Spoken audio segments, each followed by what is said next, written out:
Greetings, this is John Delancey, and you are listening to ThisWeekInGeek.net. Who disrupts my coronation? Everyone has been destroyed because of this freak! I won't allow it! These babies just saved this lame fest party!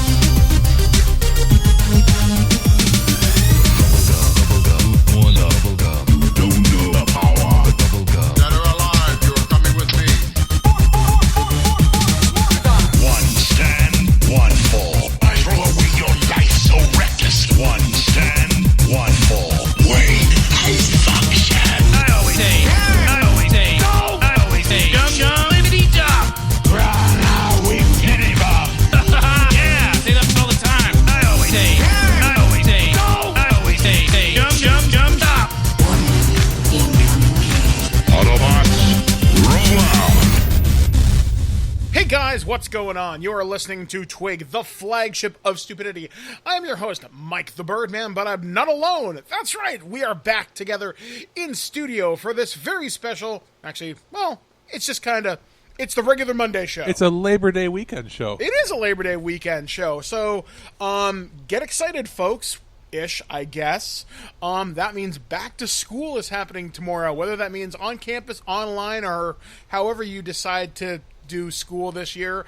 Welcome back, students, teachers, faculty, and staff. I think that covers all things. And to our American listeners, we hope you've had a good couple weeks of this already. Yeah, so, yikes. But anyway, yeah, a lot of cool things to talk about in this show, as we most often do. We typically fire things off. Actually, you haven't formally introduced yourself. Did you? No, you didn't. No, I didn't. You did? I did? No, I didn't. No, you did. Who are you? Alex with the... You won't say the words, will you? No, I won't. I flat out refuse. Denial. Because that Cardi B song has just taken over? Yeah, my God. It's like a friggin' virus. Wet ass probably not the best take. It's terrible. It's spreading faster than that. Her WAP is a pandemic all in its own? Oh, my God. Saying? Yeah, it's a thing. My wife showed me... me and Alex a compilation of TikToks, which I still don't have a TikTok, which I got a story about that. And the music video. Yeah. For which, in the car ride over, I was mouth agape. I watched the video. I watched the explicit version, and I'm thinking, well, that's 4 minutes and 12 seconds of my life I'm never getting back. That was a thing. I didn't know that people's vocabulary for vulgarity could be so... I mean, I thought we were wordsmiths of the profane, but I guess not. If you go back a couple years when I started here, like 3 years ago, we'd get pretty deep into that territory of talking. Yeah. It happens from time and time again, but like I said to you right before we were recording, like people thought that "Hit Me Baby One More Time" would ruin society. And it's like, oh no, hold my beer. It's like Cardi B said, "Hold my beer, wet ass." Yeah, it's like, wow. What is going on? And that's like a #1 hit. That's the world we live in. Yep. It used to be about anacondas and "Hit Me Baby One More Time," and this came along. And then there was that song that was like an internet hit, like "My Neck, My Back, from and my crack." And then to even go back further beyond that, there was an artist in the early 1990s called Gillette, I think her name was, and Short Dick Man. So, good times. Yeah, and there was, what was that other group that was hit with obscenities back in the day? Was it a rap group, or it was around that time there was a group that got hit with a few of those for obscene lyrics, and it's like nowadays everybody's like they can do whatever they want. I mean, to the point where people have to release uncensored music videos on porn sites because YouTube won't handle it. It's like, but I guess there's a market for anything now. Yeah. But that being said, like I said, could you imagine if school was happening in schools this year? How many 10 and 11-year-old kids would be singing that song and freaking all the teachers out? Yeah. Don't even want to think about it. So be glad that your kids are at home. Yeah. but they're still on TikTok. But anyway, so yeah, it has been a week here. So as of recording the show, we're actually recording the show a little bit early, but you're still hearing this on Monday morning.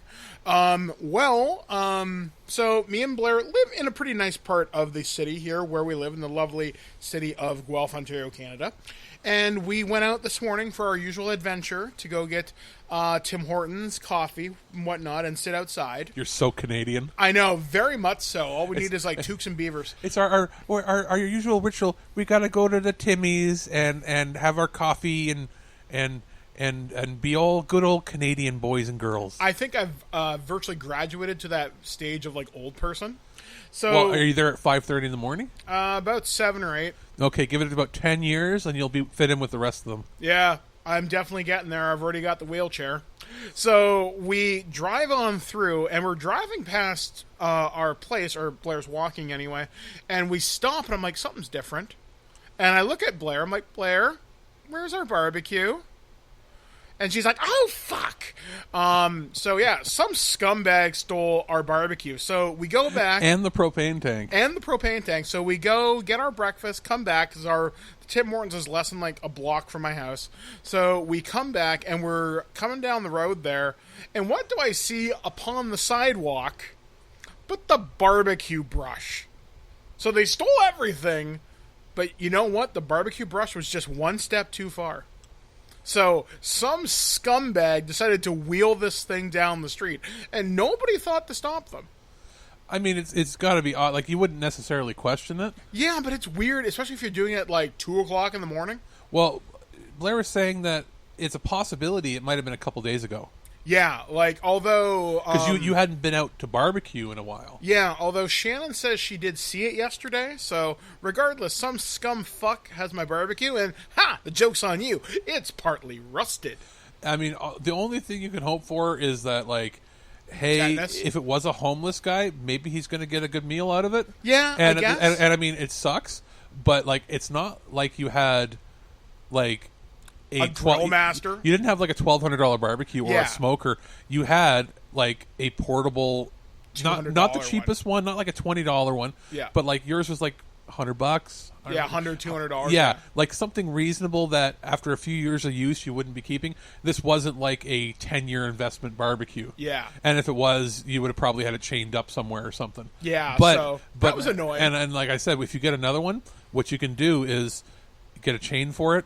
Get a little like hook, and sort of bury that hook in the ground, make it look like you've got it chained to cement, and then cover it and maybe hide it. And then if it looks like it's too much effort to move, nobody will take it. Yeah, that's kind of what I suggested to Blair too. So that sucks. But other than that, though, trying to think. So we've talked about Cardi B. We've talked about my stolen barbecue. That's pretty much been my week inside of a nutshell. I mean, other than the fact I start school tomorrow. I'm going back to Niagara College. I'm doing it obviously online because I ain't going from Guelph to Welland.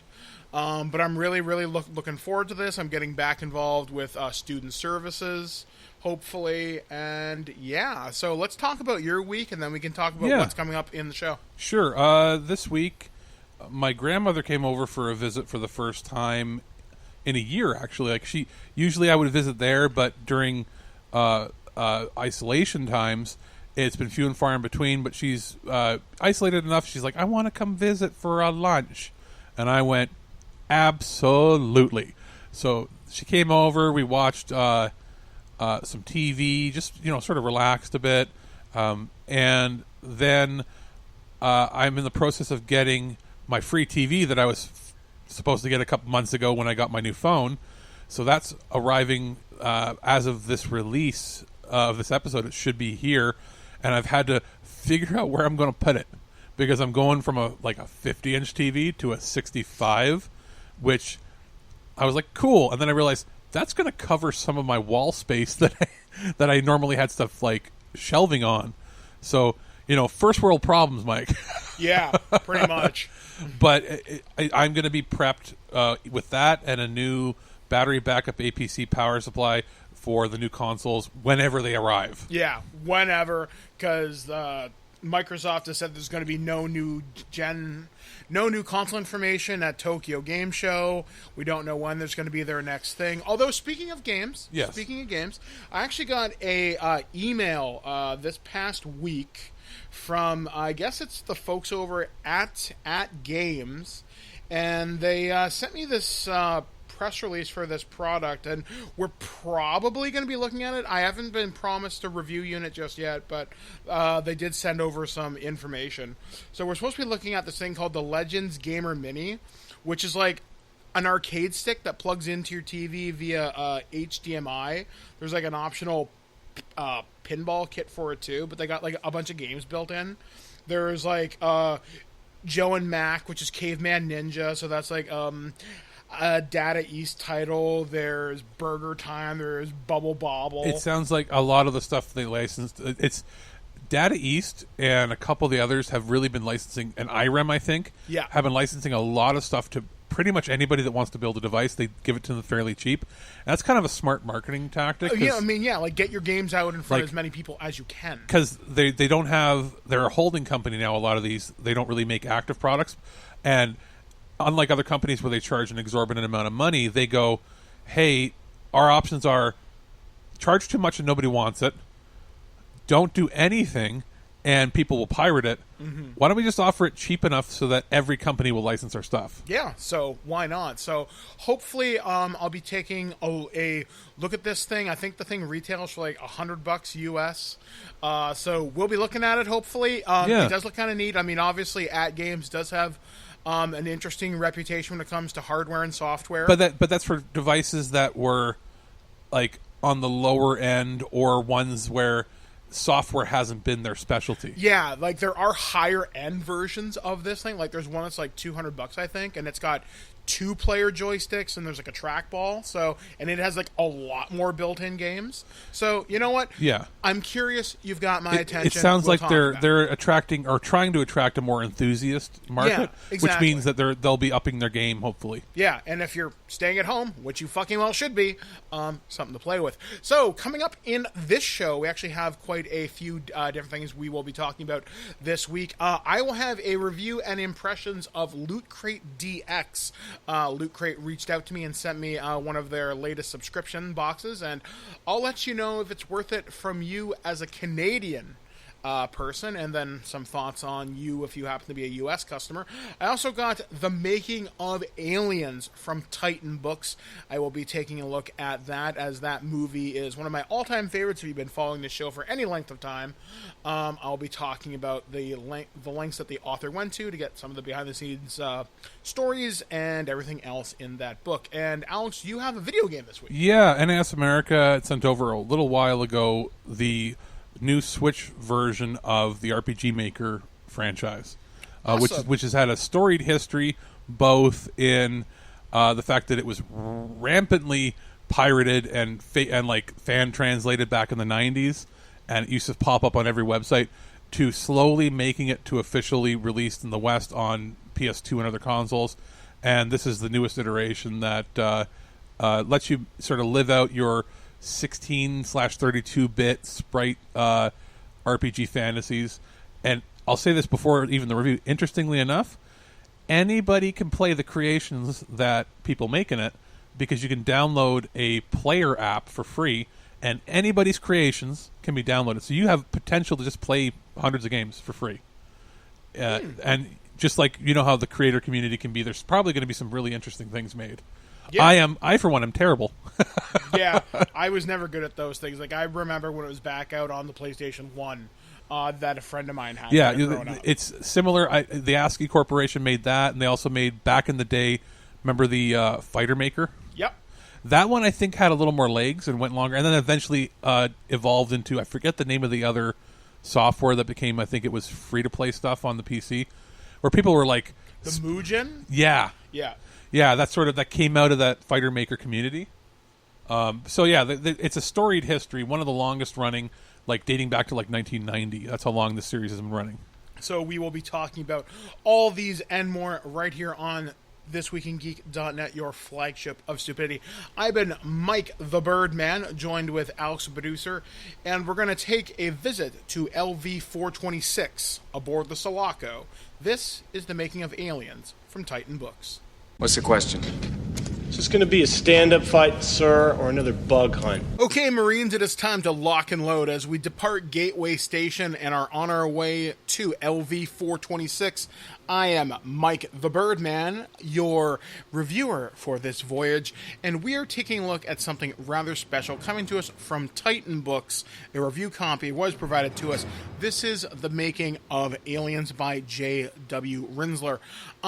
This is a book that I'd heard about earlier this year, but was recently brought to my attention again thanks to Andrew Roebuck and his podcast Milkshakes and Mimosas, and we actually just did a podcast about the Alien movie, and we started talking about this book in particular. Now, this book is, as the title would suggest, about the making of Aliens, which is a film by James Cameron that came out in 1986, and if you've been a fan of this podcast for the last 13 years, you guys know it is my favorite movie of all time. Second only maybe to RoboCop, but Aliens is probably my favorite movie of all time. I have a number of childhood memories associated with it. It was the first movie I ever saw with my biological mother that I have a crystal clear memory of, and it has just been a part of my DNA since 1986.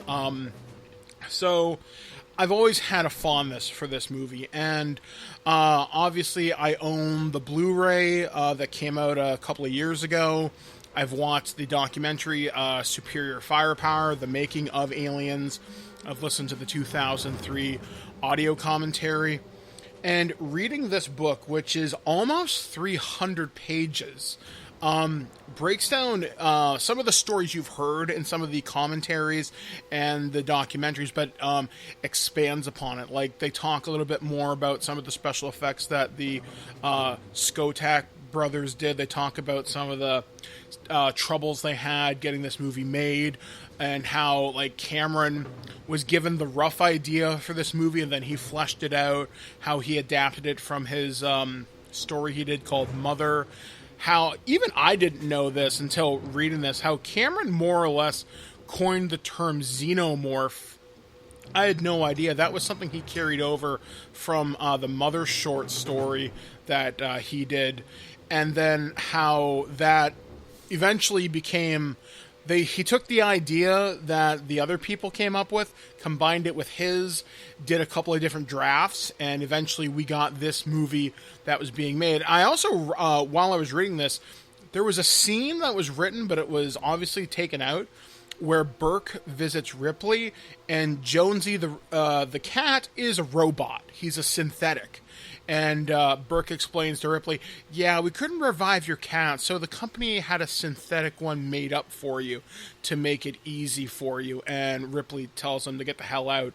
I had no idea. Even some of the Marine names are different, like Lydecker was a Marine at one point. He was an exoscientist, and then he became one of the people on the colony in that deleted scene that's in the 1990 special edition.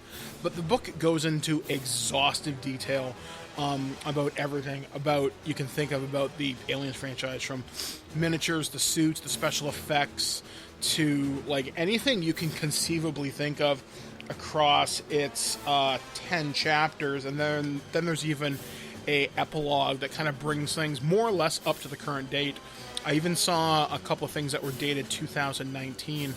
They even talk about some of the things that I didn't quite expect. They actually talk about some of the actors and people involved in the production that have passed away. Some people from the crew have passed away from natural causes. I think it was the first AD has passed away. And two names that really stuck out to me, Tipping, the guy who played Crow, the guy who gets his neck broken in the explosion from the pulse rifle ammo.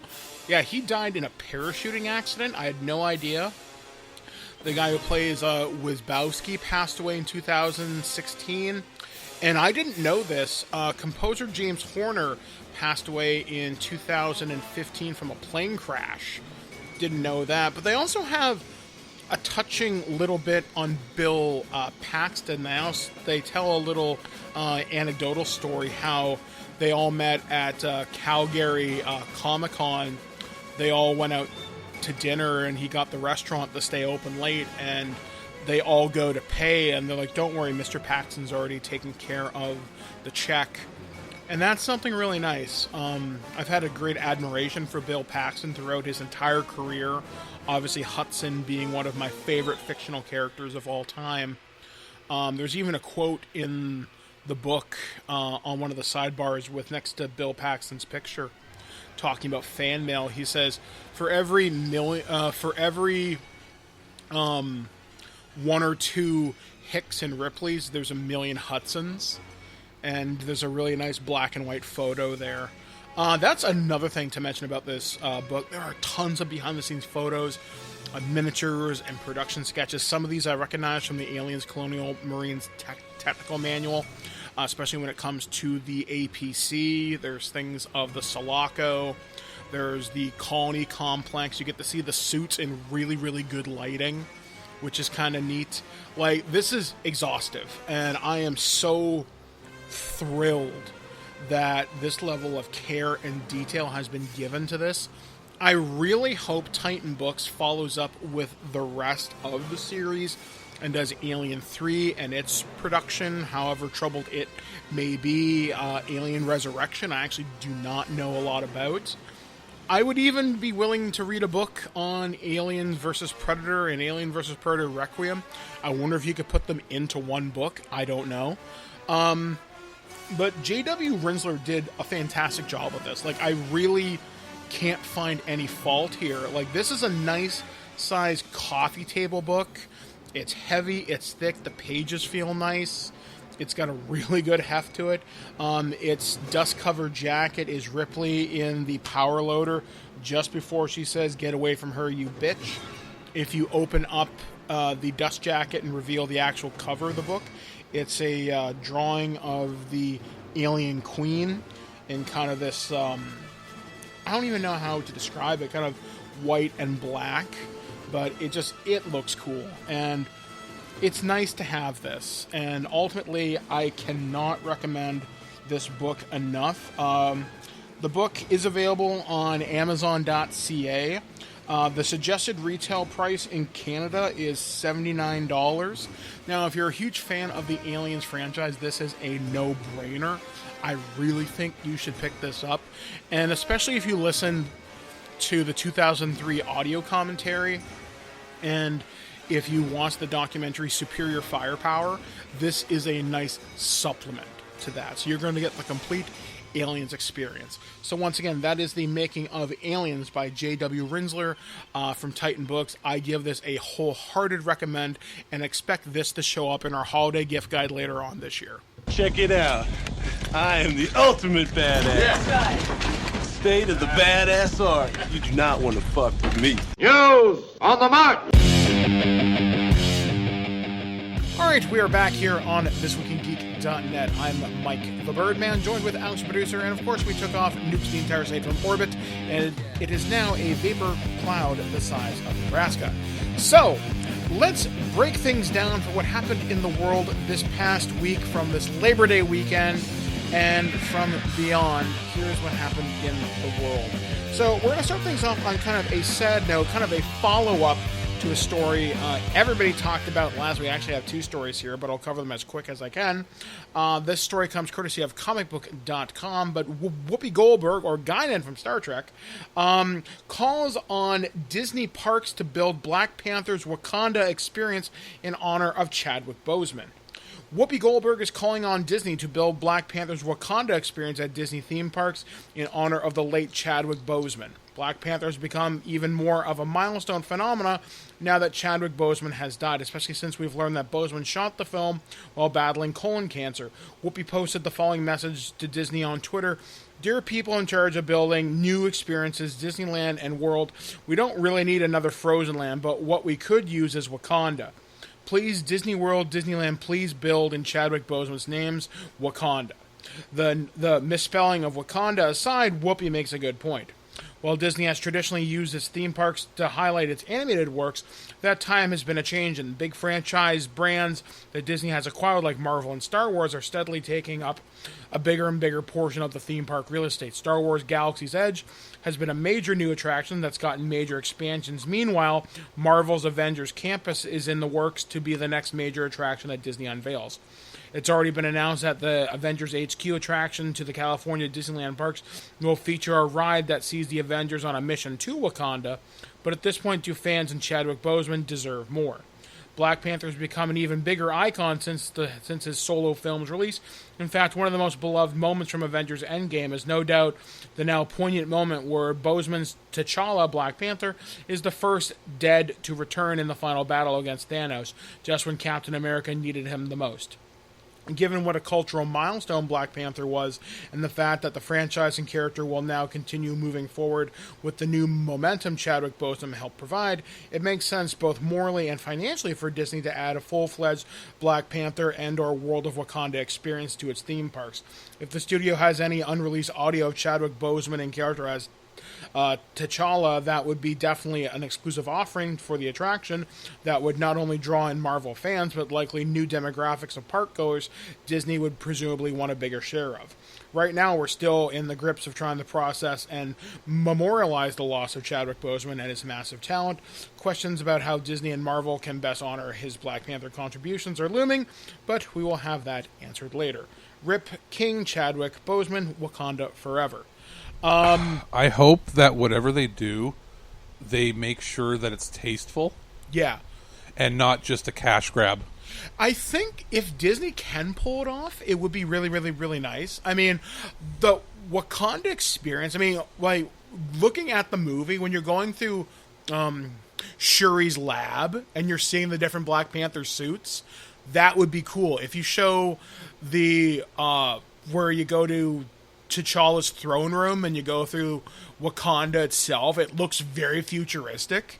That could be really fucking cool. Honestly, I would like if they built the, when he had the dream sequence and he went to like see his family. Yes. If they built the tree and all that sort of stuff, that'd be cool. Like a meditation or prayer room, or maybe that's like a new nature park. Like here's the T'Challa Memorial Gardens or something. Yeah, like think of it like a quiet zone if you need to just relax. Yeah, like that could be something really, really, really nice. I'm really hoping Disney does something. I know there is one more piece of Chadwick Boseman stuff to come out because he was in the Disney What If series. So Chadwick did do some voiceover and work. There's a movie he was in that is in post-production as well. Yeah. So we haven't seen the last of him, and Shuri has been shown in the Black Panther getup, from what I know. So cool, because I think she's a wonderful character. We still don't know what they're doing with the next phase, really, because none of those movies are coming out for like a year. I know Eternals is coming out. Is that connected? Yes, like everything Marvel all has. And Thor is in pre-production. Yep. Black Widow's still on track. Black Widow's a prequel, though. Yeah, but there'll be some connective tissue. Yeah, because did she sign up for more years? As far as I know, this is her last one, but it's not to say she couldn't appear in flashback. And I think officially next phase starts with the TV show with Scarlet Witch. Yeah. That I'm really looking forward to, because I love Scarlet Witch. Because I believe that is like, I know it's going to be a variety show and crazy stuff happening, but I think that was the officially first thing. That and was it the Falcon Winter Soldier? Yeah, those are the entry level into the phase. Because Eternals, wasn't that supposed to come out this year? Yeah, it was supposed to come out in November. We've had no trailers. That ain't happening. I don't even think they finished filming. No, they are. They are in post. As far as I actually, I'm not 100% on that. I don't know if they finished principal photography before because before COVID it takes a year for them to do special effects usually. Yeah. I don't know. I mean, if you know more about this than we do. But I mean, they've been very silent. Yeah, I think it got maybe bumped up to February. Wasn't Falcon Winter Soldier already pushed? A few months, maybe, because it was supposed to premiere last month. Whereas the WandaVision had the advantage of some episodes being like closed set stuff. Yeah. So they filmed, I think, the whole thing already. And I think they've said it's got a hard date of December. They're just waiting on post for that because unlike like Falcon Winter Soldier is a lot of outdoor sets. Yeah. And like, multiple WandaVision, countries. you've seen the preview. One of them is like an I Love Lucy thing. Yeah. So certain episodes, they may not be in the same order, but they produced the ones that were on sound stages well before all this was done. Yeah. And I'm surprised they were able to finish Black Widow because the talk was they had a hard time getting post-production done on that. Well, hopefully it's good. I guess we'll find out in November if it gets something. It's got the dude from Stranger Things, and he's channeling himself in a better role than he was as Hellboy. So. Yeah, David Harbour. Yeah, I'm really looking forward to it. So this kind of ties into our last story, and this ties again into Chadwick Boseman, but I think it's worth mentioning. So this one comes courtesy of Variety.com. A petition calling for a statue of Chadwick Boseman to replace a Confederate monument in Anderson, South Carolina, the late Black Panther star's hometown, has reached its original goal of 10,000 signatures on Monday afternoon. After breaking a goal of 15,000, 25,000, and 35,000 by Wednesday morning, the organizers have raised the bar to 50,000 signatures. On Friday, Boseman died after a private 4-year battle with colon cancer, shocking many fans around the world. He was 49. The Confederate monument belongs in a museum but has no right to be displayed there, the petition reads. I believe the community should come together to honor someone from Anderson, South Carolina that was able to change the movie industry. He opened many doors for many young black people with his leading roles in movies such as Black Panther or Marshall. It is only natural that his hometown honors what he did. There is no need for a political controversy in this decision. Due to the state's Heritage Act, it is illegal to remove the monument without approval from the South Carolina Senate. The petition addressed to Anderson's Mayor Terrence Roberts, South Carolina Governor Henry McMaster, and local representatives urges lawmakers to relocate the Confederate statue in the Anderson County Museum to preserve its history without honoring its ideals. The petition also comes at a time where many statues of Confederate leaders around the country are being protested due to their racist histories. Boseman was diagnosed in 2016 with stage 3 colon cancer. In over 4 years, it progressed to stage 4, his family revealed. Though he never spoke publicly about his diagnosis, he worked through his treatment for much of his film career. Boseman knew how to fuse with a role, etching it in 3 dimensions, bringing it his own truth, wrote Variety's chief film critic Owen Gleiberman in a tribute. That's what made him an artist and a movie star too. Yet in Black Panther, he also becomes that rare thing, a cultural hero. Not simply because he incarnated Hollywood's first larger-than-life black comic book superhero of the franchise era, but because it made him such an earthly, intangible human being. Which I can't disagree with that. I totally see that. I understand why they want to do it. Mm-hmm. At the same time, I'm thinking, maybe wait a while. You're not going to win over the people that really like the people. Bad people. Not just that, but your argument of let's put up the statue of an actor isn't going to win over the people that think the South like this person is an important historical figure. You're wanting to put up an actor who became popular, but the only reason you're putting the statue up is because he died young. Well, yeah. You know what I'm saying? Like, it's like, what boundary did he open up that somebody like Will Smith didn't? Well, he gave a speech at, I think it was the SAG Awards or something, and he said there is no Black Panther without Denzel Washington, and then before him, Sidney Poitier. That's what I'm saying. Like, why don't you put up a statue of Sidney Poitier? Well, I guess they're not from Anderson, South Carolina. But you know what I mean? Like, it's almost hokey. Like, why don't you put up Martin Luther King? Why don't you put up somebody who made real social change? Major social change? Well, I feel like you're jumping the gun that if you put that statue up in 5 years, are you going to go, that's the best statue we could have gone with? I disagree. And I'm not trying to diminish him. Yeah. I'm saying... I think culturally he did make a very big splash because it's the first superhero movie that... Don't put up Black Panther, though, because then that's an image that is owned by a corporation. If you're going to put it up, put a statue of him. Well, I think that's the plan. It's going to be Chadwick Boseman. Yeah, but that's not what you read in the article. You said they want to put up a Black Panther statue. No, I said of Black Panther. Yes. Black Panther. No, I'm saying he was in the movie Black Oh, Panther. okay. No. I thought you were saying that they No, said he's not going to be in costume. because I was saying that's hokey as shit. No, Why no, would you no, do no. that? No, they wanted to be of him. I still don't agree with it. Not because of the I say tear down the friggin' Confederate statue. Of course, yeah. Put up somebody more relevant and important to actual social change. He's an actor. Stop worshiping actors. I have a problem that people worship celebrity when he didn't actually make any changes. I don't know. He was pretty outspoken Yeah, in the press. he can be outspoken, but it didn't make any changes. He didn't change anything. He was brought about, and he vocalized things, but you can't trace actual change to him. I don't know. It's too soon. Like, he's not a Sidney Poitier. He's not like the first leading I don't know. actor I'd say inspiring young black children. I've seen all do that, tributes. but it still Is comes. that not changed though? It's not, because you haven't proven that it has. Like, this is the thing. Like, if Pauly Shore dies, are we putting up a Pauly Shore statue in Santa Monica or whatever? I think you would get tributes. I don't think you get a statue. That's what I'm saying.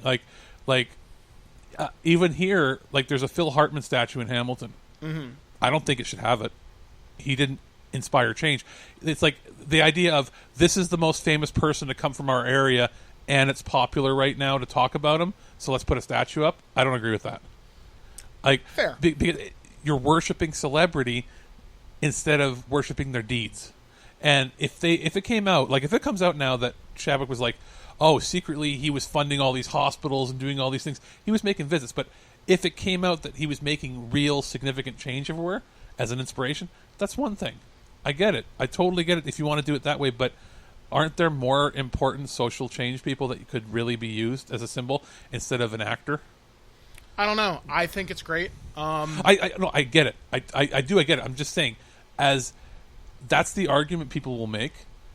Like, yeah. I'm not just talking the crazy racist people are out there that won't want it for any reason. Mm-hmm. I'm saying there are going to be people in the middle ground that will vote against it, saying, why do we want a statue of a celebrity?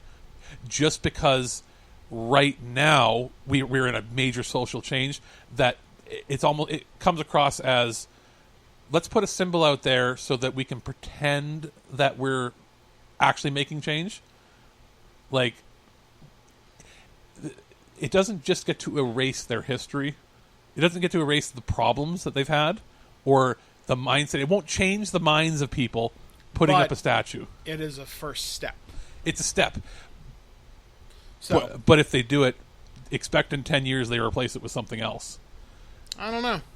I'm hoping. I hope too. Yeah. I hope that it's good, but it has to be tasteful. It has to be for the right reasons. Yes. And it has to be like, this can't be a case of this actor's popular on Twitter, so we have to put them up there. I think it'll be more because he gave his communities hope. That's what I believe. Which, again, awesome. If that's the case, and I'm reading it wrong, go I, right ahead. I really think you are. Go right ahead, and it's awesome if that's what you want to do. Just don't do this and think that it's going to erase your problems. Yes, you have to work on fixing Exactly. So if it's used as a force for positive change, great. If it's oh my God, we're getting bad press for having Confederate stuff up, let's put up this black celebrity that died up because it'll look good to the press, don't do that. Do it because you mean it. Yeah, I hope the person who started this petition and that everybody who signed it has their hearts in the right place. Exactly. So moving on to our next story. This one I found on Twitter. This comes courtesy of VideoGamesChronicle.com. Halo Infinite's Monster Energy promotion is going ahead despite delay. Players can bank double XP time by purchasing limited edition cans. Microsoft has announced that a planned promotion with Monster Energy drinks will go ahead this year despite the game's delay to 2021.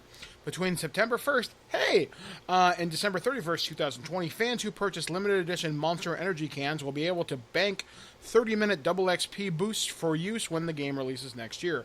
Via Monster Packs, fans will also be able to unlock access to a Halo Infinite Snapchat filter. Ooh.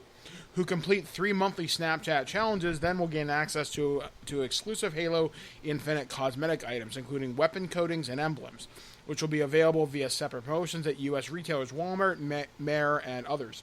Partnerships like this don't happen overnight, and this is one that's been in the works for a long time, marketing lead Michael Wolf wrote on Xbox.com. While Halo Infinite has been delayed to 2021, we are excited to share that our partnership with Monster Energy will bring together our iconic global brands across US, Canada, Mexico, and Europe to celebrate the launch of Halo Infinite in 2021. Even offer a sneak peek at some of the exclusive new Halo multiplayer items. Microsoft confirmed that Halo Infinite has been delayed into next year earlier this month. Following its gameplay reveal, Halo Infinite's visual fidelity faced widespread criticism from the media, fans, and even big brands, which highlighted issues with both the game's art direction and perceived lack of advancement since the last Halo game. 343 Industries had previously acknowledged criticism of the game's graphics and told fans it was taking the feedback very seriously. It was suggested this month that as part of the delay, 343 was considering dropping the Xbox One version of Halo Infinite and claims the developer itself later denied. It would be nice if all of us can play together, Halo Infinite. Yeah. But at the same time, the point is, I think doing this promotion, I see why. You've committed, you're in a time frame, it's likely a contract somewhere, that this promotion has to run from such a date, or you pay a cancellation fee or something. Well, Microsoft would owe them a lot of money. Yeah, because these cans have been printed, the marketing material's been printed, like, the boxes have been printed. Like, I'm looking at the website right now for some of the in-game collectibles. You get... Admittedly, I kind of like these skins, so reach out if you find these cans. They're just black and green, so the Monster Energy colors are very OG Xbox. In fact, I'm actually just going to hold it up to show out. You know, they look nice. It's still... It's hokey, as you might put it. Dude, bro, let's get our Dude, Doritos? Our highly unhealthy snacks and drinks. Yeah. Because they're not advertising the sugar-free stuff. No. Let's get the highly unhealthy stuff and advertise. It's the only, like, Call of Duty and, was it COD? And what's the other one that does a lot of these promotions with, like, Doritos? I think there might have been a Battlefield one, but I don't think so. It's Call of Duty and Halo, I think, are the main ones.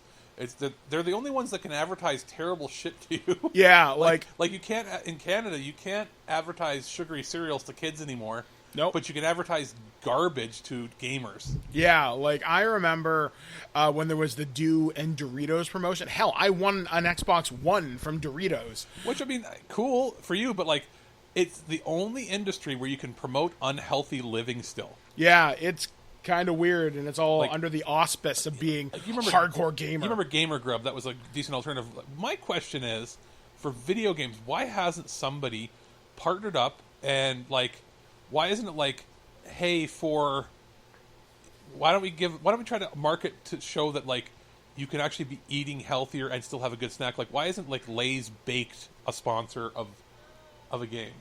Or like, why isn't why isn't there, like, some healthier food brand that wants to advertise a healthier snack in video gaming? Like, and if the argument is, well, people don't associate that with that, it's like, yeah, because you've bred people for the last 25 years to think that gamers are unhealthy slobs. Yeah, it's just, I mean, obviously, I do the weight loss surgery. I've been having a liquid diet more or less since January.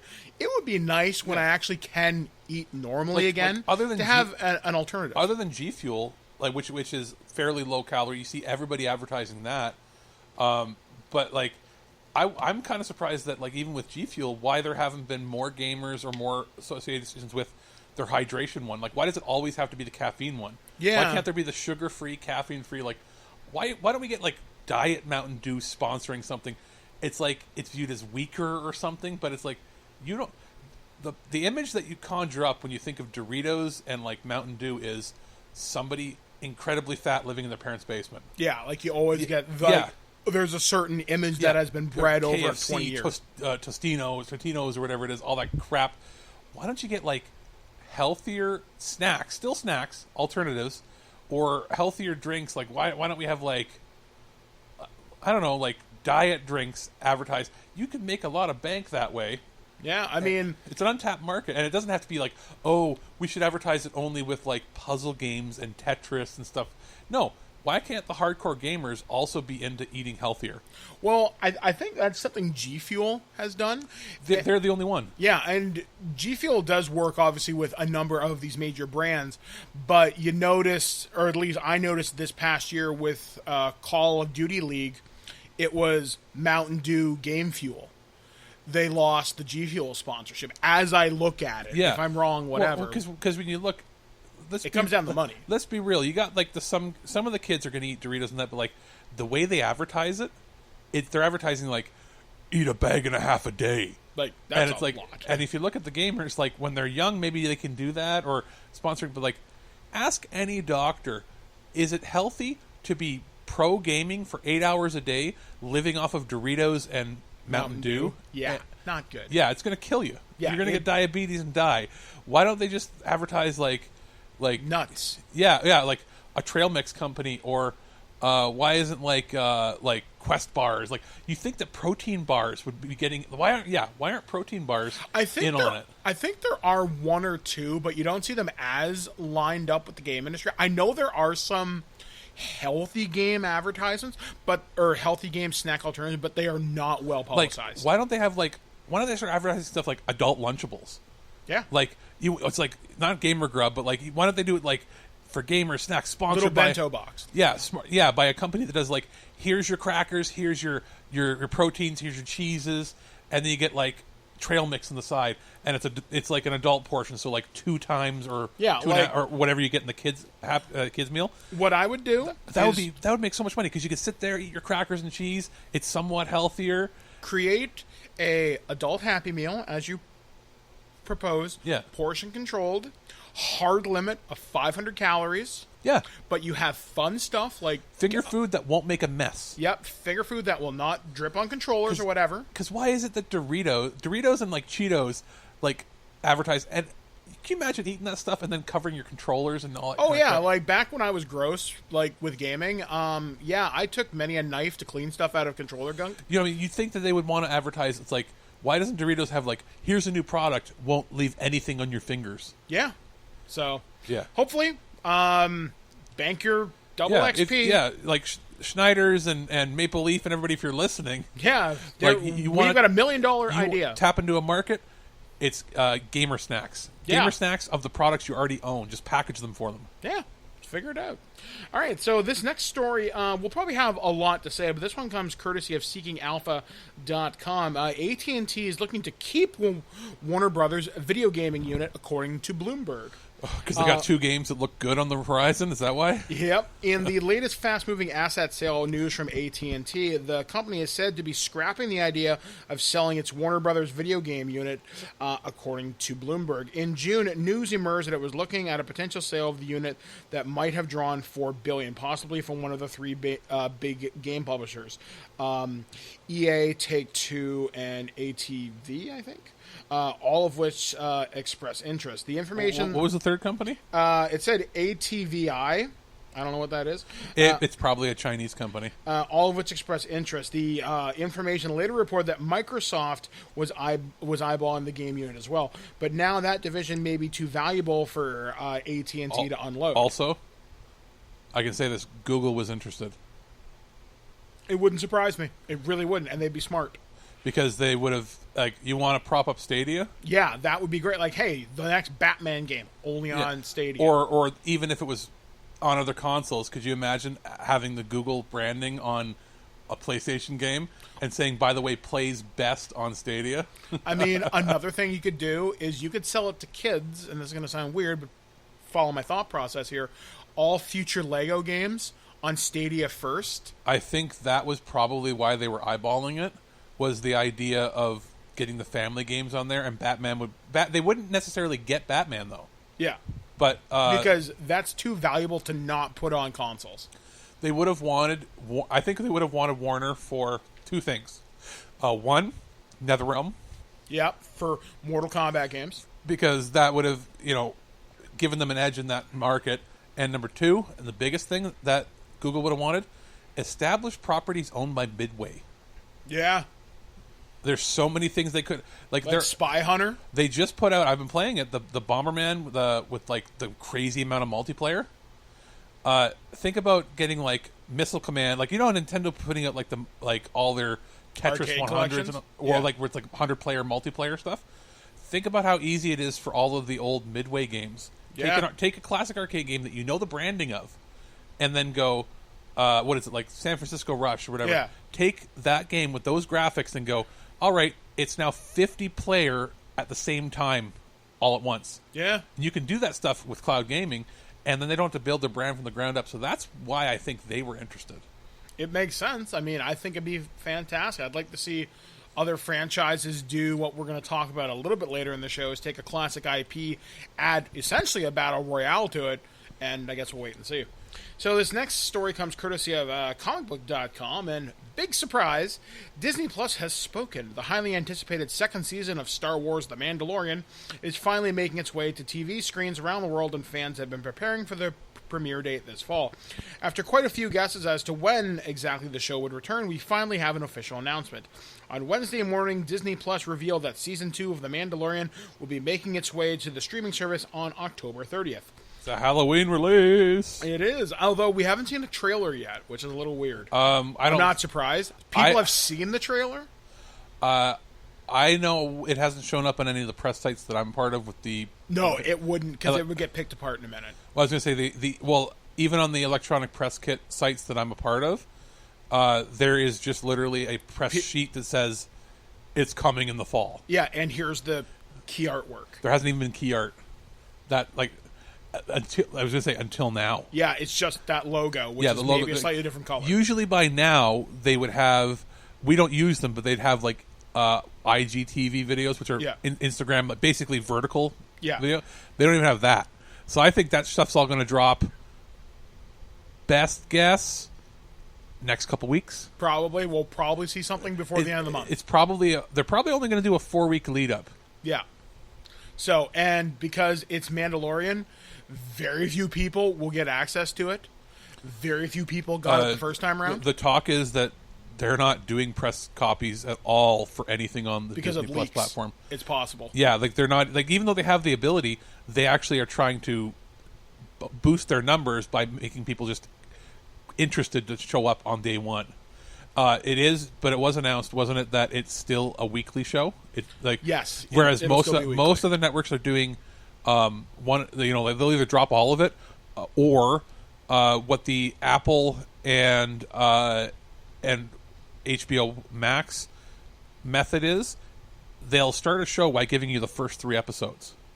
Disney's not doing that. They are doing one a week, which is fine because it gives me time to decompress after an episode, because obviously I'm a big Star Wars nut. It's nice to see everything.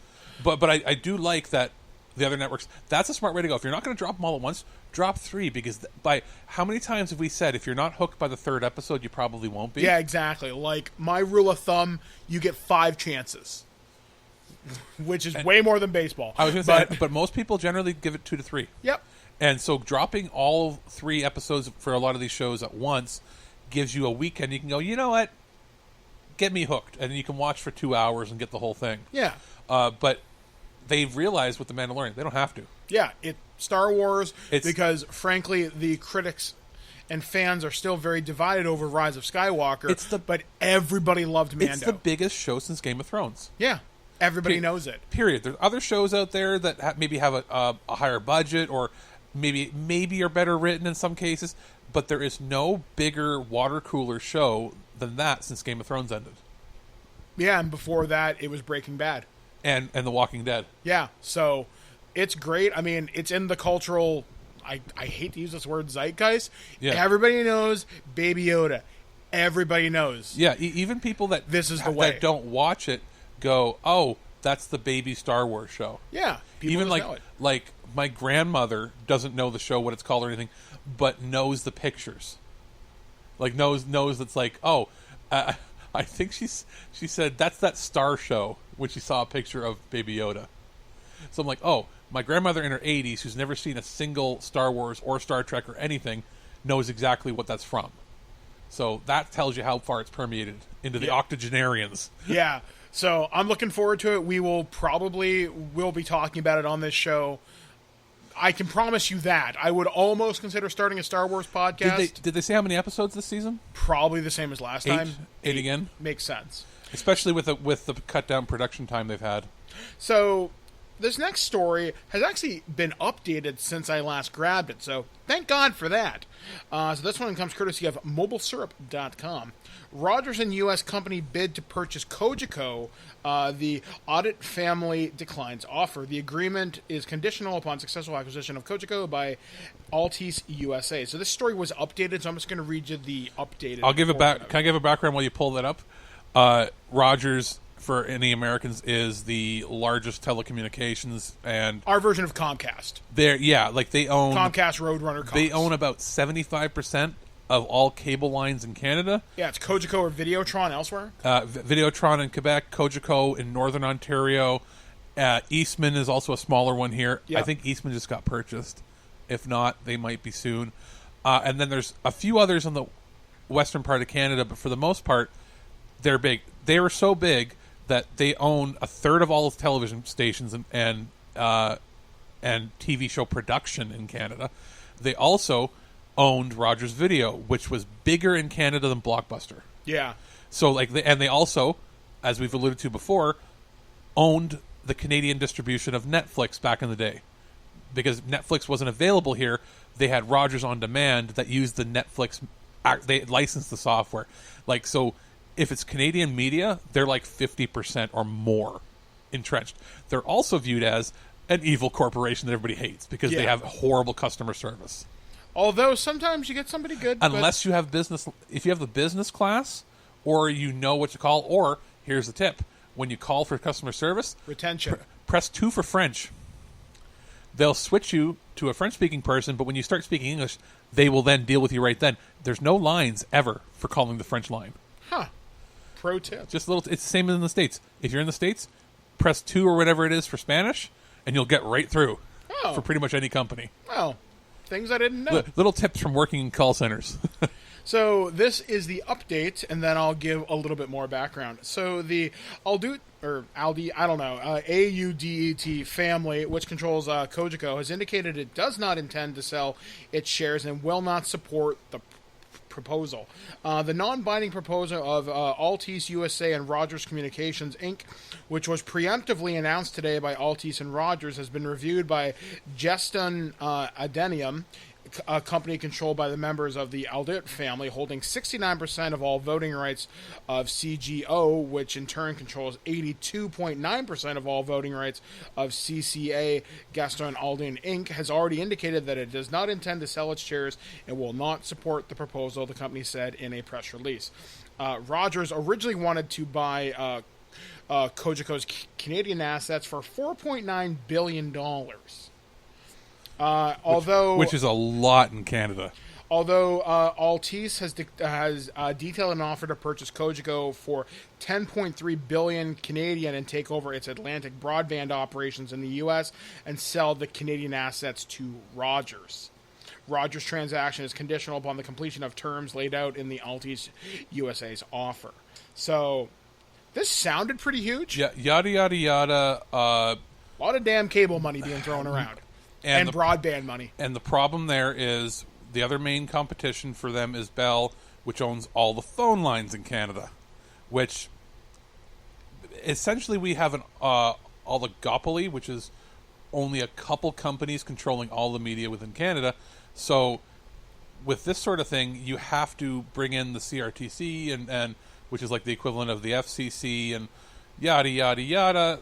They have to check to make sure that there's not an antitrust violation with this kind of acquisition. Yeah, so I guess this company said, no, we don't want your dirty money. Yeah. And this good is for them, This is on the heels of the current CRTC head removing some restrictions and basically allowing them to charge whatever they want for the internet, also shutting out some of the third-party companies, because with owning the lines, unlike in the States, only one company may own cable lines within a city. So Rogers, being the incumbent, owns all the cable lines, and in the past, originally they were allowed to just not let any other competitions on their stuff so they could charge whatever they wanted. And several years ago, a law was passed that forced them to sell their bandwidth on their internets as a much cheaper rate to these third-party companies. That's how, even though all of your cable lines are owned by Rogers, you can go through a third party and get the internet for half price. Meaning Rogers can offer it to you at whatever they want. They own the lines. Well, what they did now was they removed some of those restrictions, and now they can charge whatever they want again. So in a couple of years, we're going to start seeing the ramifications of this. Mm-hmm. And I have a feeling they were waiting for these restrictions to lift before they started trying to acquire more companies and more, like, there's no reason for one company to own the entire internet within a country, which is what they're trying to do. Mm-hmm. So we will wait and see. We will follow story further if it does develop further. So this one, going back to the lovable, terrible thing that's happening in the world right now, the COVID-19 pandemic. It is now hit several people in prominent media. I didn't get a chance to read all of this of the one story, but I know The Rock and his family have all tested positive. It'll be fine. But yeah, The Rock could fight God and likely win. What?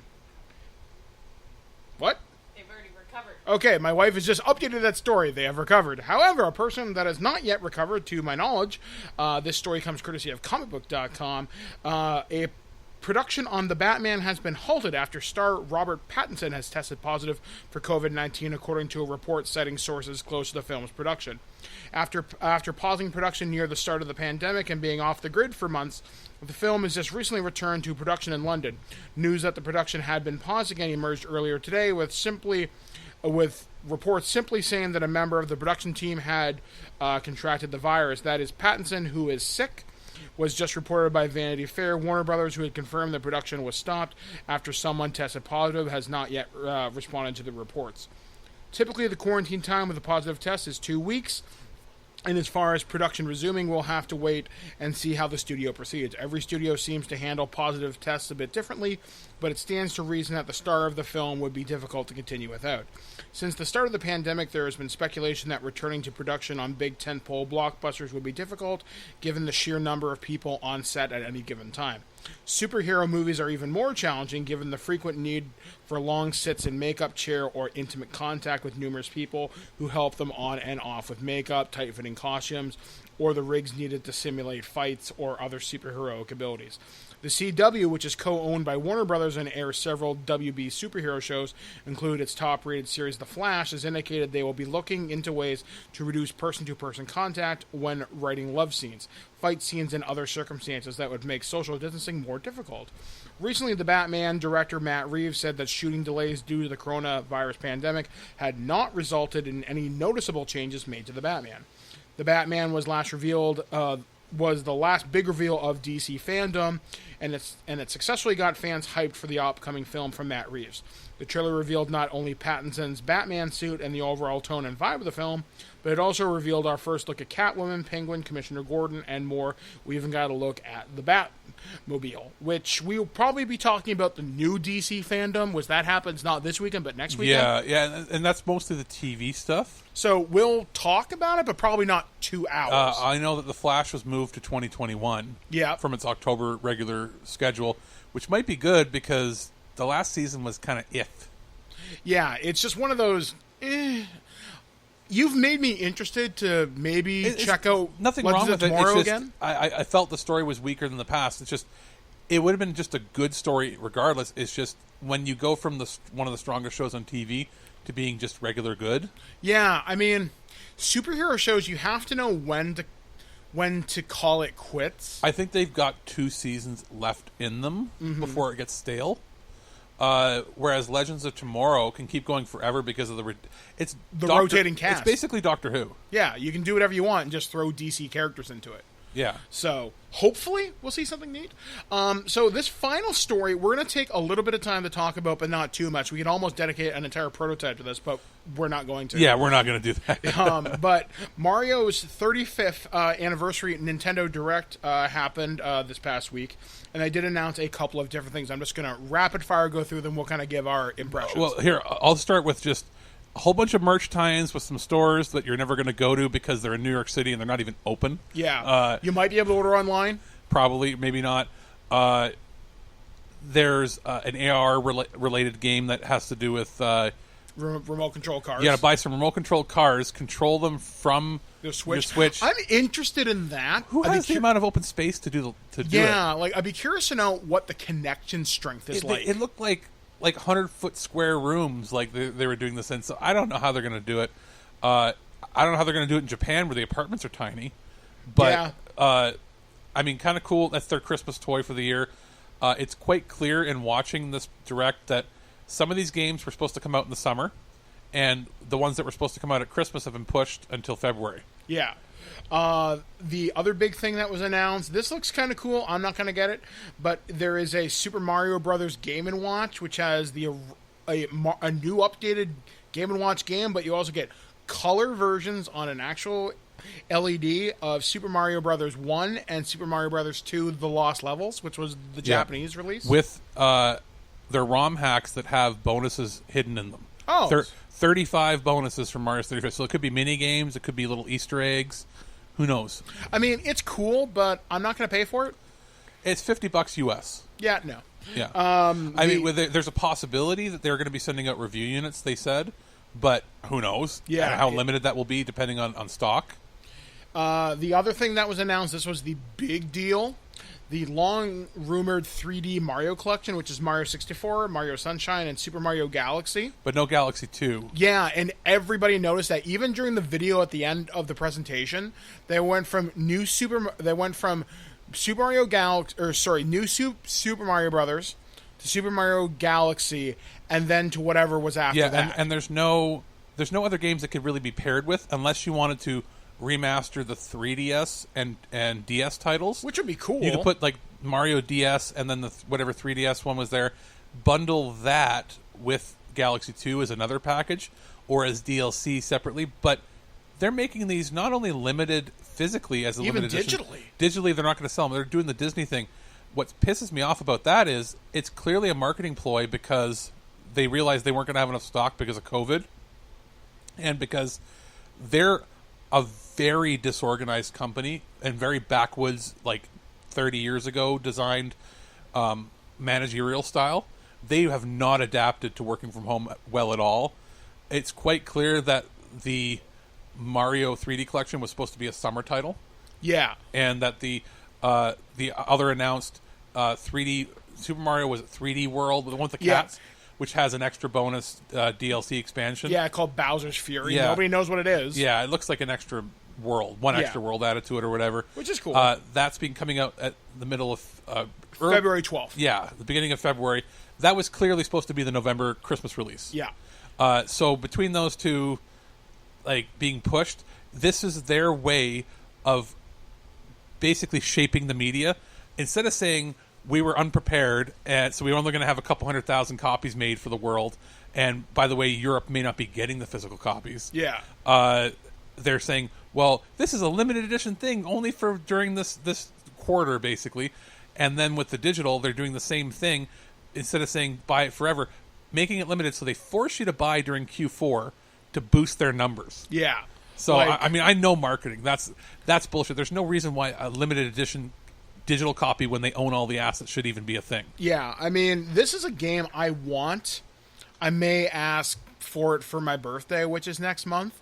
But $80 for 3 games, and that's $80 Canadian, $60 Now, they US. are remastered. They play... Apparently, Mario 64 is supposed to play without any slowdown, which even on the original system it had. I don't remember any slowdown. Oh, whenever you started the first level and you ran by the bombs, and you know when all the bubbles and all the things were hit the ground, the bombs, and as you went to the chain chomp, it would drop to 15 frames. Oh, never noticed. I don't know. I guess we'll wait and see. I mean, there's possibility we'll get a review copy. We'll have to wait and see. There was Mario Battle Royale. Looks interesting. 35 players. Each time you kill a bad guy, it shows up on somebody else's Also screen. limited and will go away. Yeah, it's limited for like a year. No, it's limited right until the middle March? Yep, right until Q4 ends for them. They're doing it to boost their numbers. I'll guarantee it'll magically show up again eventually, but that's BS. Yeah. They also showed off Super Mario All-Stars, which is coming to Nintendo Switch Online. Yay. Now, my question is, for the digital copy of the limited edition Mario All-Stars 3D All-Stars, they made it sound like they're removing it from the store where you won't be able to re-download it once you've paid for it digitally. Oh, that's troubling. Now, they're going to probably come out and correct that verbiage so that anybody that owns it can re-download it, but that new people can't purchase it. But that is bullshit if it's the case. Yeah, like, I'm not happy with that. There was also a few other smaller announcements. If you do sub, like, AR challenges and some other stupid shit, you can get, like, a pin set. Yeah, big deal. There's going to be something with, like, Splatoon 2, which, whatever. Yeah. But, yeah, that's pretty much everything. I mean, overall, it was better than I expected, but some next-level horse shit mixed in there. But, I don't know. For all you people that are pre-ordering the 3D collection, I'm really glad you get to play some of these games in HD. But it's about $25, $26 a game. Like, it's a lot to ask. So, in Canada, $80. I don't know. So, anyway, we're going to take a small break, and we're going to dive into the world of developing your own role-playing game. And what that entails, this is Alex's review of RPG Maker.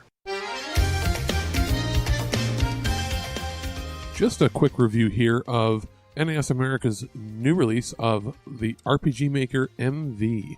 I received a review code ahead of time on Nintendo Switch, and my history with this series goes back into the olden days of the internet, when I stumbled across, I think it was RPG Maker. Oh, what version was that? I think it was it XP? I'm going to double check right here because this is a series that's had a pretty storied history. For the longest time, it wasn't ever really officially released outside of Japan, but there had been like fan-translated tools released in other countries. There was a big boom in game maker engine crazes in the late 90s, early 2000s. There was Megazooks, was one that dates back farther than that. And this was one of those ones where you'd find it on shareware sites, so you'd try out bits and pieces here and there. But I believe it was, I think RPG Maker 2000 was the popular one that I remember seeing floating around the net back in the day and trying bits and pieces of. And for those of us that were, new to programming or new to coding in general, it was one of the only ways you could feasibly sort of script a game if you weren't like a super great artist. It had built-in tiles, backgrounds, scenario loops, everything you'd want to build a basic JRPG in the traditional Final Fantasy or Dragon Quest style. Specifically, the early versions of the program were only in a first-person view for the battles, but all the other stuff was tile-based. I ended up actually taking some programming courses in high school, including an early Java course when that was a new language. And using a couple things. I think we used Pascal, and I programmed a simple tile-based RPG in QBasic back in the day. And so I used sort of that knowledge and that thought process to make some games using some of these RPG makers. So yeah, 2000, 2003, and then XP came out, and I think after that, the RPG Maker series had a release in North America on the PlayStation 2, and there's been versions here or there since then. And with this release of RPG Maker MV, we have a new version that is on probably the best portable console out there, and having it on Switch allows you to, point and click and use your fingers or it's a stylus to draw the maps. It's an enhancement in many ways of the previous versions. It's deeper than I expected, and they've actually automated a lot of the macros and certain things you used to have to do yourself. There's a pre-built tutorial that sort of, you play a game that shows you how to make the games, which is interesting to me. And it's actually more intuitive than I thought it was going to be, and on the big screen it's great to design and script and play, but also having it in portable mode where you can sort of tinker around is great. Now, other features that are involved here is you can actually make your games, upload them, and people can download and play them even without the maker software. There is free-to-play software and free-to-download software available that you can download for anybody that has a Switch. It's called the RPG Maker and the Player, and you can download and play people's randomized games or games that they've made, and you can share it that way. It's pretty neat. It's a good way to sort of get somebody interested in coding and programming, and it's not as difficult to get into as you might think. It's not as daunting as a lot of other makers out there, probably due to the fact that it's been refined over the last 30 years. It's pretty sweet. I would say check it out if you're a fan of traditional JRPGs and you want to have, potentially endless possibilities of playing games that kind of remind me of those Kemco games that they keep pumping out, only you can get a lot of these for free. So there's going to be a lot of creative players out there and creative creators that are able to produce these, anywhere from maybe a 10-minute loop of a game to something extravagant. It'll be interesting to see what they're able to come up with in the future. And if you've got, the creative bug, you might want to check it out. What makes you qualified to be a reporter? I'm willing to violate anyone's privacy for my personal gain and then claim with a straight face that the public has a right to know. By the hand of Zeus, what manner of deviltry is this? I love fake alien poop day. Alright guys, welcome back to ThisWeekInGeek.net, and well, it's time to bring you the weird, the strange, the unusual things that happened around planet Earth this past week. This one's surprisingly not as weird. I'm choosing a few stories just because they struck me as a little bit strange. So this one story I picked up off of Twitter from rockman-corner.com, announced on Monday via the Rockman Utility Twitter account an interesting and unusual development with the franchise is about to unfold. Details about this product are very scarce right now, but we can tell you that Rockman X Programming is a tool/software that will help you learn the basic coding while making Rockman games or Rockman-like games. The project is developed by Artec, a manufacturer specializing in educational materials for arts and crafts. Rockman X Programming will be available to pre-order next Monday at 11 a.m. JST on, I can't pronounce it, it's a Japanese based crowdfunding website. It remains to be seen if the I kind of want to hear you try. I think it's Makuke or something. Okay, that's not bad. That's probably right. It remains to be seen if it will be distributed outside of Japan. So far, that's all we know about this right now, and many questions remain. Why is this going up on a crowdfunding website? What is the significance of the tool in Rockman's hands? Is this for PC or consoles? Also, the original Rockman utility tweet mentions a robot kit as part of this project, and Artec does distribute Artec Robo 2.0 Mecha. How does this tie into the product? You're probably just as confused as intrigued as us, though we'll probably know more soon. I've been wondering for a long time why Nintendo doesn't make make your own Zelda. And I guess you could kind of do that in Link's Awakening with the build your own dungeon. And they've got Mario Maker. It's not what you want is a Mario Maker. Yeah, if you could have a Mario Maker with Mega Man, because I know for a long time this was Alex, you'll probably remember this. Do you remember when there was a version of Super Mario Brothers where you could play as Mega Man, Simon Belmont, and the Contra guy? Yeah. This is kind-ish. I am surprised now that I say it. Like, I know it's separate companies. NISAmerica is publishing it. I'm surprised that the developers of the RPG Maker franchise haven't done a collaboration with Square Enix to license tile sets, and like you want to make you want Moogles in here. You want to make a Super Nintendo or NES RPG with officially licensed sprites and characters from Final Fantasy. They could sell that for $100 and people would buy it. I might even pay that. Because if you got to use all the sprites from Final Fantasy VI officially, and make your own fan sequels, I think they're afraid that people would make them better than they can make them. Probably. But I'm surprised they haven't done that. Let alone, you're right. Like a Zelda Maker would be great.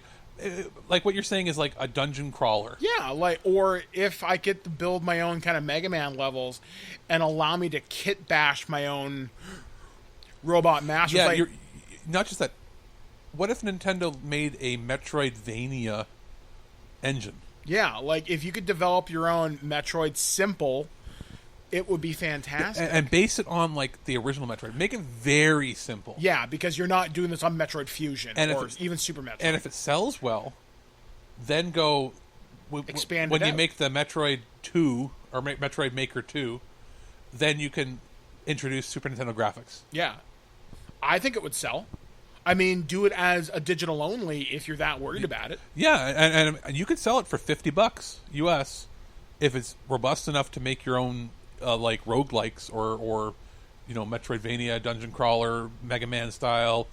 You could do that, and they are based on internal engines. A lot of those games anyway, so they could view it as like, do you think we want a new game in the series? Well, let's see how many fans people are doing. Yeah, make the tool for internally. Mm-hmm. And then go, let's release a fan version, see what happens. Yeah. And if it's good, then we know we can use the tool to make our own stuff. Yeah, and they'll be able to track downloads.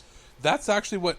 I didn't actually get it, but what attracted me to Mario Maker 2 was when I heard that they had built basically sample worlds. Mm-hmm. I was like, cool. Do that. Yeah. So, that's neat. This next piece of weird news I do find very interesting. So, according to GameRant.com, a study says Xbox players are more aggressive than PlayStation gamers. A new study conducted by a professional psychologist finds some interesting results about gamers that are most aggressive.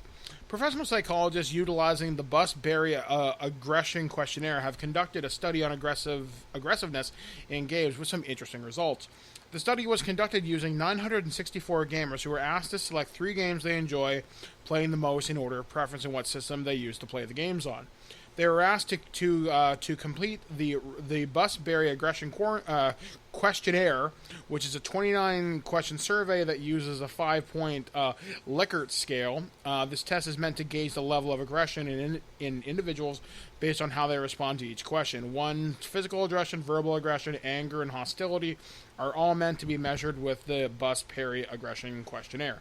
According to the study, Xbox gamers are the most aggressive, outranking PlayStation players in gamers surveyed in all 4 of the categories. Researchers also found that male gamers were 20% more aggressive than female gamers, and certain games were associated more with aggression than others. Interestingly, those that played games for 20 to 30 hours per week were found to be less aggressive than those who played 11 to 20 hours per week. Aggression levels were even lower in participants that played video games less than 11 hours per week. Call of Duty gamers were found to be the most aggressive, along with those that play games like Battlefield and FIFA. Since all 3 of these games have an extreme focus on competitive multiplayer, this should come as no surprise. Human beings tend to be more aggressive when actively competing against another, whether it be through video games, sports, or anything else.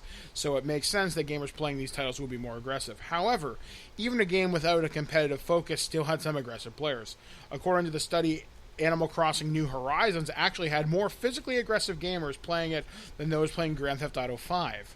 This seems to suggest that the level of violence in any given video game isn't necessarily what causes anyone to be more or less aggressive. Unfortunately, more detailed analysis of how Animal Crossing New Horizons players answered the survey is unavailable. Over the years, there have been many studies about aggression and its potential link to video games. Past studies have also have shown that there is not necessarily a link between aggression and video game violence. However, the argument could be made that aggression from video games comes from the competitive aspect of it, not so much their level of violence. It's clear that more research will need to be done into the matter before anyone can reach a definitive conclusion. It would also be interesting to see studies on the subject done about some of the newer ways to play games, like virtual reality headsets that are designed to make players more immersed than it was ever possible. I see people with an Oculus Rift or whatever the other one is called, and you accidentally throwing your thing to the TV. HTC Vive is the other big one. You know what? You never hear about it. Here's a question for you. Okay. How much of it has to do with the types of games that are available on each platform? There's a lot more RPGs, thinking man or thinking woman games in quotes on the Switch? On the PlayStation and the Switch. The Switch is more family focused, obviously, but PlayStation is a lot more RPGs, tactical, slower paced single player games that like a much higher percentage. Xbox is more multiplayer competitive. Dude, bro, it still has that mentality behind a lot of it. Yeah. But my real question would be, do the survey, and instead of measuring aggression, measure... I'm willing to bet if you measured between the systems, PlayStation gamers are probably more horny.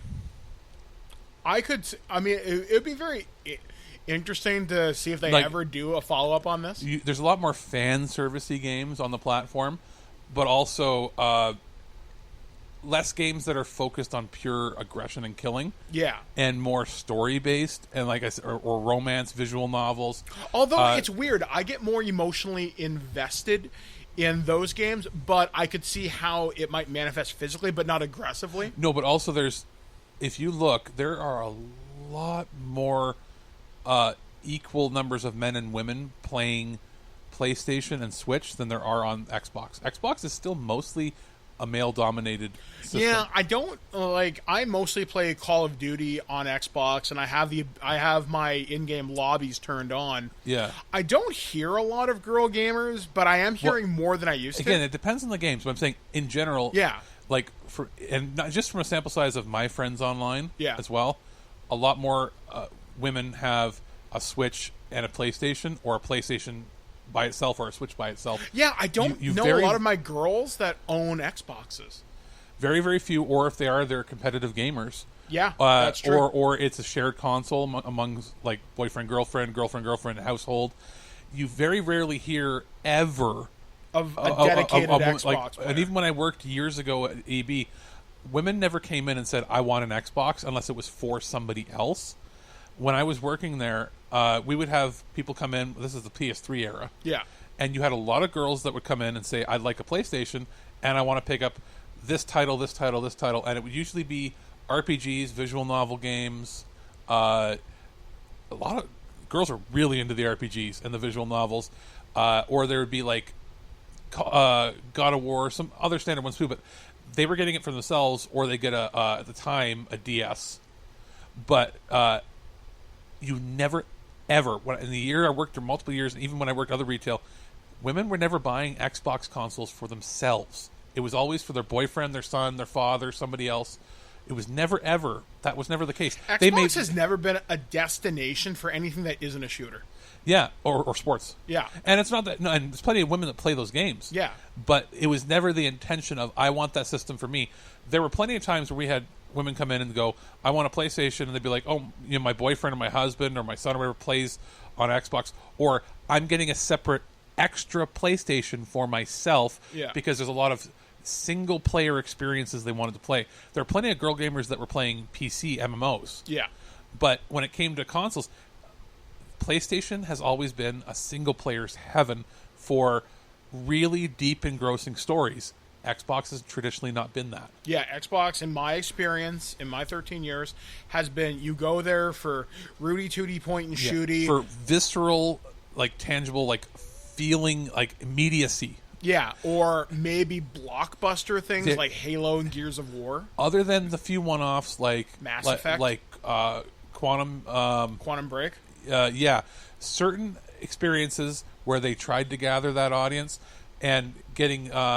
They've been trying to push into that realm now with more of the visual novel games, or like the Don't Nod titles, like was it Tell Me Why and the other ones, which is getting tons of praise right now for being the first major published game with a trans lead character. Oh, that's interesting. That's cool. So one piece of good news out of 2020. out of all the French studios that we talked about having problematic issues. Well, there we go. But yeah, like if you notice, I think that study is a little skewed because I think there's a higher percentage of male gamers on the platform. They'd have to release the numbers of how many men and women they interviewed, or how many to the survey. I'd be curious to know how that data. 20% more. What if it's 50? What if it's like 70% men that answered the survey on the platform? Yeah. So I want to see their numbers, but I wouldn't be surprised. It has a reputation as being the dude bro sports and violence console, whereas PlayStation has been the thinking person's console. It's been a broader experience. Yeah, I want to experience a story. You play PlayStation or Nintendo. Yeah, I want to shoot somebody, you go to Xbox. Yeah, or I want to pwn somebody in some sports, and you generally go to Xbox. Yep. So this next story comes courtesy of 957benfm.com. Hell boy, the year of our Lord 2020 continues.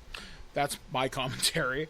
But Carol Baskin, who came to fame in the recent Netflix series Tiger King, is competing in season 29 of ABC's Dancing with the Stars. Made the announcement earlier today on Good Morning America, so last week.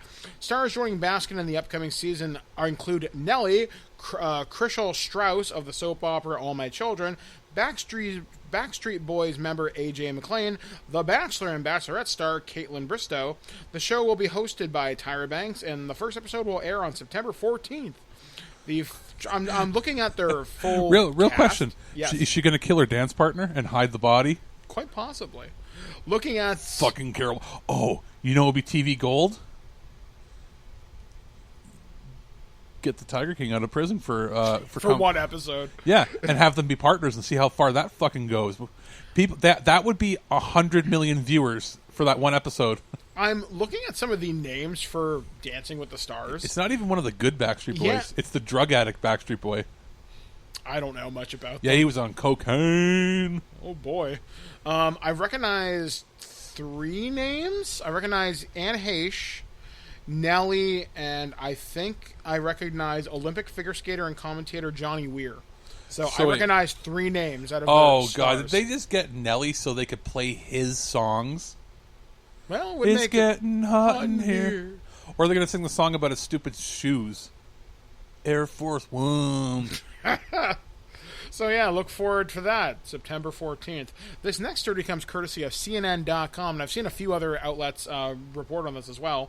So a man flying a jetpack was reported by pilots above Los Angeles. A unusual call came into Los Angeles. Wouldn't this be great if this was like a Mandalorian tie-in? Anyway, Or the Rocketeer, when there's talk about, was it Rocketeer 2 is trying to be made? So they're shooting it. So anyway, a unusual call came into the Los Angeles airport concerning an unidentified man flying a jetpack. An American Airlines flight was the first to report of a guy in a jetpack at the plane's altitude of 3,000 feet above. Wait, I didn't think they were able to go that high with those current ones that go over water. Yeah, this is a legit jetpack, or there's possibility it could be a drone. So this was seen at an altitude of 3,000 feet. Isn't the air pretty thin at that height? You'd have to be wearing some kind of breathing I don't apparatus. think it's not like a halo jump, so you don't need a mask yet. But No. the air gets thin at that height, isn't it? And there's a lot of wind up there, so you better know what you're doing. So they saw this above Los Angeles International Airport on Sunday. They said that the man was approximately 30 yards away from the aircraft. Now the FBI is looking That's into the enough to matter. get sucked into the engine. Yeah, that's really damn close. 30 yards. Isn't that only like 100 feet? That's pretty. That's like from me to the outdoor of our apartment building. So I'm going to read you some of the console chatter. So they said, Tower, American 1997. We just passed a guy on a jetpack, the first plane called in. Off the left side, maybe 330 yards or so, about our altitude. About 10 minutes later, another plane spotted the man. He said, we just saw the guy fly by us on a jetpack, the crew told the traffic controller. According to the communications officer, air traffic control warned a JetBlue flight to use caution. Person on a jetpack reported 300 yards south. After the plane acknowledged the instruction, the controller concluded with only in L.A. The Federal Aviation Administration said officials have alerted local law enforcement to the reports and is looking into these reports. The FBI is investigating and is working to determine what occurred. Los Angeles Field Office spokeswoman Laura Elmer told CNN. Now, it could be a drone. It's Los Angeles. It could be a special effect. They could be testing something. But that close to LAX, that's restricted airspace. But that's also enough to get you sucked into the engine. Yeah, if that's a guy in a jetpack, you are lucky you're not dead. Don't do it. Usually those jetpacks are being done on lakes where there's the worst thing you have to deal with is like a Cessna. Yeah, or if they're testing, they're out in the middle of the Utah desert. Now, I would be much more interested if he was flying that high and then he was pointing a harpoon gun at them to tag a ride. It's like what is he? He's a sky pirate. Or he's like the dude from Just Cause with his fucking laser arm there, or his grappling hook arm. I was gonna say like a dildo gun from Saints Row. Yeah. No, can you imagine being that high, tapping into the radio and saying, "Pull over, this is a heist," to be like, the fuck is happening here? Yeah, this is when was the last time that a skyjacking happened? It's happened. That DB guy, the guy who went missing. Yeah, with all that money. Yeah, it's happened, but it's very rare. It's usually when it does weirdly happen, it'll be a refueling jet. Yep, and they'll hook up to refuel, and somehow they'll connect, and somebody will take over. but it's not really taking over. Like you're not boarding them. It's more like you won't disconnect and you force them to land. You have, like, it's not like in the movies where somebody can just jump onto a jet and get in because of the pressure. Yeah, this is not Air Force One. Yeah. But, so this follow-up story, not follow-up, news story, also involves flying guys. This one comes courtesy of CNN.com as well. David Blaine, street magician, I believe, just managed to do what so many can only dream of, flying up into the air using a bunch of balloons. I heard he was going to do this. The illusionist floated over the Arizona desert on Wednesday by holding on to about 50 helium balloons. The latest stunt, titled Ascension, is his most ambitious feat yet. Every single stunt that I've ever done is about endurance and pushing past what I thought would be possible, Blaine said in a video before the performance. I can't imagine that many people would dream of doing it. He began his descent on Wednesday morning, and the performer took about an hour from liftoff to landing. The event was live-streamed on YouTube. Though his goal was to reach an altitude of 18,000 feet, he ended up floating 24,900 feet, about 4.7 times before skydiving and parachuting back to the ground. Wow, he exclaimed as he landed. That was awesome. Watch the stunt below. No, and I'm usually not afraid of shit. And I guess you've got a parachute. You could put on a wingsuit if you knew what you were doing. When I think about him, all I think... Well, two things. One, the guy that made the rocket and died last year. Two, I think of him in, what was it, South Park, where David Blaine eats his own head. Honk, honk, honk, disappears. He's also the most boring-sounding man on the planet. Hi, how's it going? I'm going to fly. Yeah, look at me. I'm flying man. But still... From one perspective, that's really cool. Like, can you just imagine? Like, literally, you were like fucking like Willy I can Wonka. imagine, but I'd need about 300 balloons for my weight.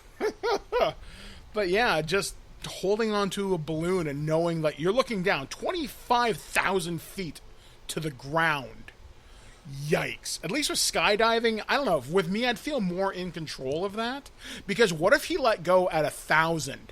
His parachute wouldn't have time to deploy.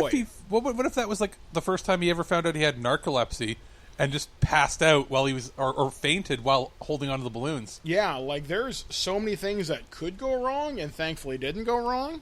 So good on you, David Blaine. You've now done something rather impressive.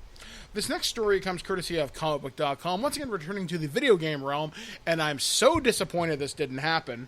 So according to them, Marvel's Spider-Man PS4 player and modder has discovered an unreleased and unused skin in the game. And that skin is for none other than Spider-Cop. As you may remember, there were two suits in high demand after the release of Marvel's Spider-Man in 2018. One of these was the Sam Raimi suit, which was eventually added to the game as free DLC. The other was Spider-Cop, which for whatever reason was never added. However, fans of the PS4 game never got to enjoy the game as Spider-Cop. They apparently were pretty close to having their demands met. Modder Jedi Josh 920 has shared a new YouTube video featuring an unused Spider-Cop suit that has apparently been sitting in the game's files. As you can see in the video below, which I've watched, the suit is seemingly complete, which makes it in its unused state even stranger. It is not only evident that Insomniac Games wanted to add the outfit, but it went through the trouble of creating the suit and adding it to the game in some capacity. Yet still, in the game files, it sits unused. At the moment of publishing, neither Insomniac Games nor Sony has commented on this leak, and it's unlikely either will. However, if either do, they'll update the post, blah, blah, blah, blah. You think it'll be in Miles Morales? No. Do you think it's a great time to put Spider-Man in a police uniform right now? No. Wait, I also didn't think this through that Miles Morales is the Black Spider-Man. Yeah. However, Black Spider-Cop is probably bad PR. However, though, the story does mention, though, it's possible it's being held for a PS5 version.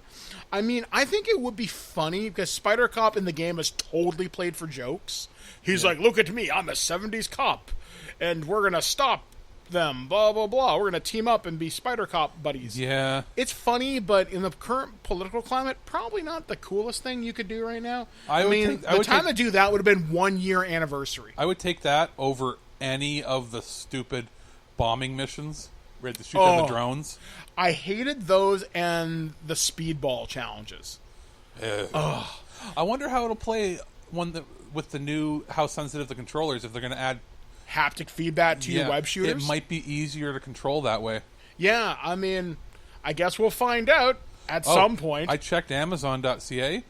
They now have, if you go to video games, they have buttons on, at least in the mobile version, for PS5 and Xbox One. No games listed, but they have the accessories section. When you click on it, it tries to refresh and show you stuff, but things have been hidden. Interesting. So the accessories are ready to go. I think by next week they're going to start populating with all the accessories, because even if the systems are short, they'll have the controllers made. Yeah, and Xbox especially. They've already had the controllers made for 2 months. People they've been sitting in warehouses for over a month. Like there was a thread I saw on Reddit and Twitter. Someone had got a new controller, and they're like, "Hey, it's advertising Game Pass, but it says Xbox whatever series, whatever the fuck it's called, and it has the new button on it." Yeah, he's like, "That's interesting." So even if things are going to be scarce, even if I don't get a system right away and you don't get a system, we'll have stuff. We'll probably buy an extra controller each just so we have them. Yeah, same here. Because I like to have two controllers. One for when you come over, and two in case my controller dies while I'm playing something. Or if you're playing with Blair. Yeah, exactly. It's nice to have the option. And it might come to the point where, if we don't get systems, if there's a real dry spell, maybe it's worth investing in that proprietary extra hard drive for not for the PS5, because you can just get anyone whatever, once those specs release. But maybe if it's going to cost a couple $100 for an extra terabyte, it's probably worth getting that ahead of time. Then that's what I'm going to do. They won't be short of the NAND flash, but they might be short of systems. Yeah, so we'll wait and see. So this final story, Alex found, and you're welcome. Yeah, you're welcome, motherfuckers. That's what I'm saying here. So this one comes finally from Vice.com. Flat Earthers fine Canadian programming they are. Flat Earthers end up in quarantine after sailing to the end of the world. The Italian couple got lost while trying to make it to the Italian island of Lampedusa, where they believe the world ends. After 2020 put a stop to a planned flat Earth cruise to Antarctica, where passengers hope to find the giant wall of ice they believe surrounds our flat disk of a planet, one Italian couple took matters into their own hands. The man and woman from Venice set sail towards Lampedusa, an island between Sicily and North Africa, to find the end of the world, which they believe near the Sicilian island, reports Italia's Repubblica. Having sold their car to buy the boat in Termini Immisi, a town in northern Sicily, the couple had to sail around the island to make it to Lampedusa, which in the last decade has become a common transit point for migrants and refugees trying to make the treacherous journey from Africa to Europe across the Mediterranean Sea. Unfortunately for the Flat Earther duo, they didn't quite make it to their intended destination, ending up instead on Ustica, an island situated just to the northwest of where they set off, and a very long way away from Lampedusa. A doctor at the Maritime Health Office of the Ministry of Health, Salvador Zichi, I think it is, who helped the couple after they got lost, revealed that they were using a compass to navigate. This, he said, presented a problem. The funny thing is that they orient themselves with the compass, an instrument that works on the basis of terrestrial magnetism, Zichi said, told the Italian newspaper La Stampa, a principle that they, as flat earthers, should reject. The couple were taken into quarantine on Ustica before trying to escape, being taken back to quarantine, then trying and failing to escape once again. After they had decided to stay put and fulfilled their required time in quarantine, the couple abandoned their doomed boat and took a ferry back to the mainland Italy. The story represents yet another setback for the flat earther community, widely mocked for their belief that the Earth is in fact flat and not, and has consistently been proved, round or precise, an irregularly shaped ellipsoid. It's not even a case of, maybe it's a optical illusion for us. It's not just measurable by one means. There's literally thousands of ways that you can prove it. Yeah, I mean, one thing, and I didn't know this till recently, which is so weird because I'm a big space guy. The moon in the southern hemisphere looks different. Yeah.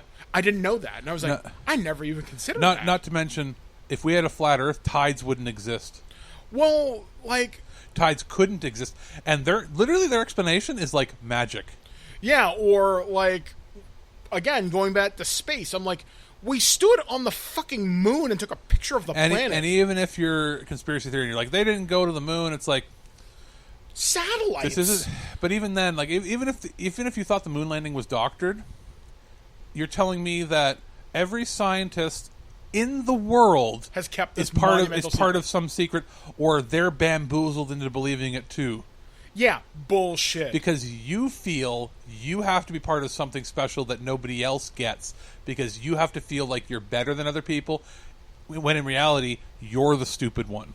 I don't know. I just love the fact that they think there's some Game of Thrones like wall of ice that surrounds the planet. It's flat. What happens then? It's like, it's the end, because they can't wrap their heads around the concept of these facts. And there's like really famous people that believe this too. Like I know there's a few basketball players. Yeah, nobody, dude. Nobody says that you have to be smart to play a sport, to play a game. I throw the ball good and run good.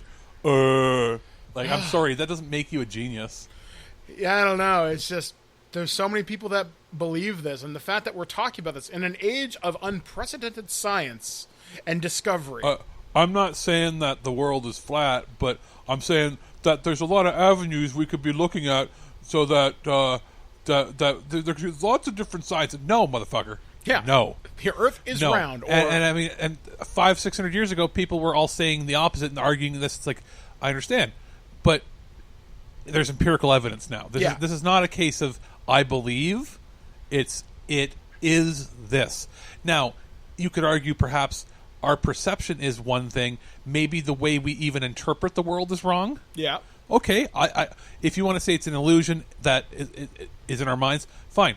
But the way we define the world, based on the mathematics that we've defined, this is how it is. You don't just get to change that without proving it. It took several hundred years to change the masses in the thought process, because it took that long for people to start understanding the math and start seeing it for themselves.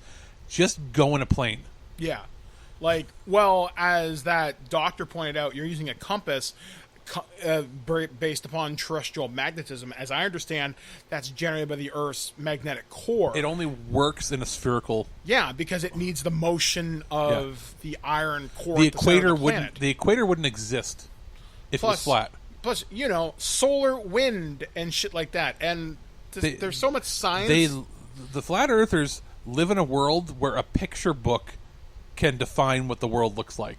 It's so strange. I don't get it. I mean, hell, this is 2020. Does anything surprise me? Not really. No, there's stupidity everywhere. It surprises me the lengths they'll go to remain ignorant for the sake of belonging to a group that has something on everybody else. Yeah, it's weird. We're the ones that are smart. Look, everybody needs to believe us. Look at me. We're special. That's what it comes from. It doesn't come from anywhere else. It really is. Yeah. So, anyway, that's going to do it for this edition. You're welcome. Yeah, thank you. So that's going to do it for this edition of The Weird News. Coming up, we are going to finish things out. And so we did Aliens. We've done RPG Maker. This is my look at Loot Crate DX. What do I think? What are my thoughts? Well, stay tuned and find out. We'll be back, guys, right after this, only on ThisWeekInGeek.net. You never know what you're going to get in the mail. Hey guys, this is Mike the Birdman here, and I'm here with a special review that was provided to me from LootCrate.com. So earlier last month, they reached out to me, and they're like, hey Mike, would you like to check out one of our Loot Crate DXs? And I'm like, yeah, sure. I haven't been a subscriber to the service for a very, very long time. Let's see how things have changed. The last Loot Crate that I subscribed to was the Ghostbusters 2016 one, and that one was okay, and that one cost me about $70. So this one is their Loot Crate DX. The one I got sent was for the month of August, which was Saturday morning cartoons, and if you've listened to the show over the last 13 years, it's no big surprise that I am a big fan of the Saturday morning cartoon. So, what I was getting in this crate, I didn't look at anything. I'm like, you know what? Surprise me. Let's see what you got.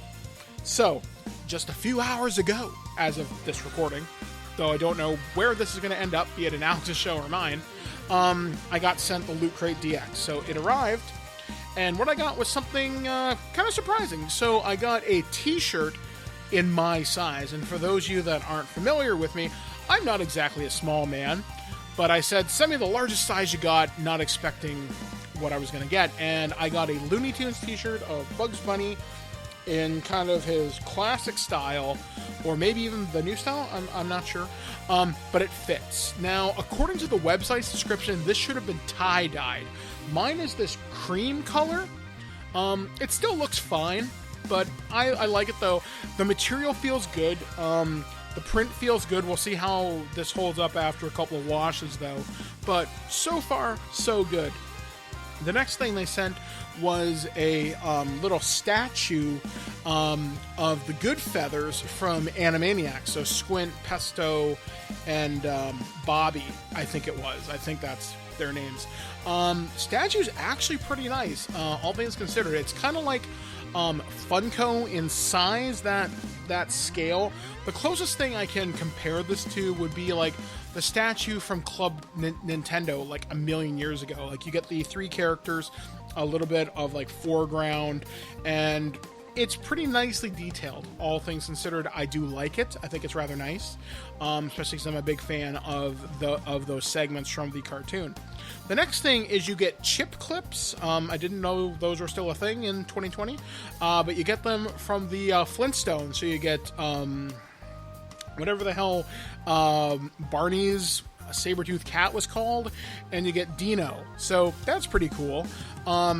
They've already been aggressively used around this house and attached to my earlobes. Ouch. We also got a mouse pad from the Justice League, which is kind of cool, which I didn't quite expect. And that's got the Metropolis branding on it, where the Hall of Justice is. And there's also a pencil case, or zipped pouch, as they call it, from Pinky and the Brain. Actually, some really, really, really nice artwork on it. I put all my Dungeons and Dragons pencils and pens and my pencil sharpeners into it. It actually holds a fair chunk. I was actually surprised at how big it is. And then you get the ever-popular Loot Crate pin. Now, I got one that said Schooled. Looking at the website, I was supposed to get something that looks like a little CRT TV, so maybe it was an accident, maybe some kind of a mix-up. I don't know.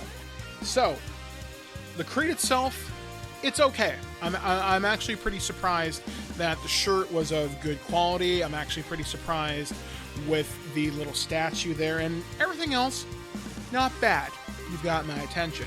Now, this is where things get a little bit more critical. So I visited the Loot Crate website to see how much the DX crate would cost in Canadian, because that's most relevant to most of you listening to the show from Canada. And what they want is $100 Canadian. That's where things get tricky with this. Can I recommend it at that price? I don't know, because I'm looking at Loot Crate's website, and they say each Loot Crate DX contains over $65 in manufacturer's suggested retail value. It's supposed to be 3+ high-caliber items from your favorite pop culture franchises.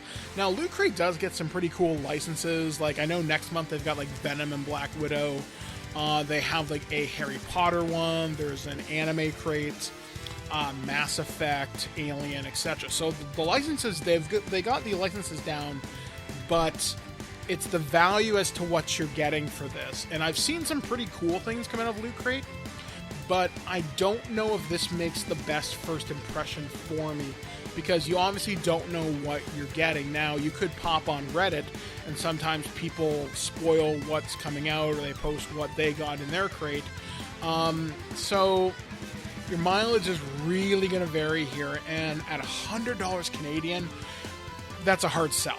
I really can't recommend it at $100 Canadian. Now, if you're in the US, this might be a little bit easier on you, I think, as you will be getting more value for your dollar. But for international people buying Loot Crate, I really can't recommend it. I mean, there's some pretty cool stuff in here. I just don't know if it's worth what the exchange rate is right now, depending on where you live. So my final verdict for Loot Crate DX is, if you're in the United States, maybe see what the theme is for that month.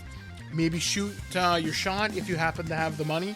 If you're international, you're really going to have to take kind of a gamble with it and see if it sort of fits your budget. But as of right now, Loot Crate DX for Canadians, it's going to have to be a pass from us here at This Week in Geek. All right, people, as of this minute, the post office is closed. The sooner we're gone, the sooner we're not here. All right, guys, that is going to do it for us here at This Week in Geek, otherwise known as TWIG, your flagship of stupidity. It's been a good show this week. Hopefully you've had a safe and fantastic holiday weekend, it being Labor Day. If you are going back to school tomorrow, especially if you happen to be in our younger demographic, please listen to your teachers, please listen to your parents, wear your masks, wash your hands, be ready for anything and everything, because you know what, it's 2020 and God knows what's going to happen. Coming up on the website this week, we are recording a future imperfect, I believe. That might be Aaron, Steve, and Aaron. Steve, and Aaron? Yeah, Aaron, Steve, and Alex. Sorry, I got confused there. And that's going to be on the best Star Trek pilots now that we have Picard and Lower Decks in the can. I might be on that show. I'm going to see what my course load is like for my new college course. And even if you aren't, maybe give us your cliff notes of what you thought. Yeah. I mean, I don't even know what I think the best one is. I already have an idea. You're going to say Voyager, even though Voyager no, probably it's not the strongest one. The strongest one is probably DS9. See, I found DS9's really boring, but it does a good job of introducing the world. It represents the ensemble cast. It's probably the best one.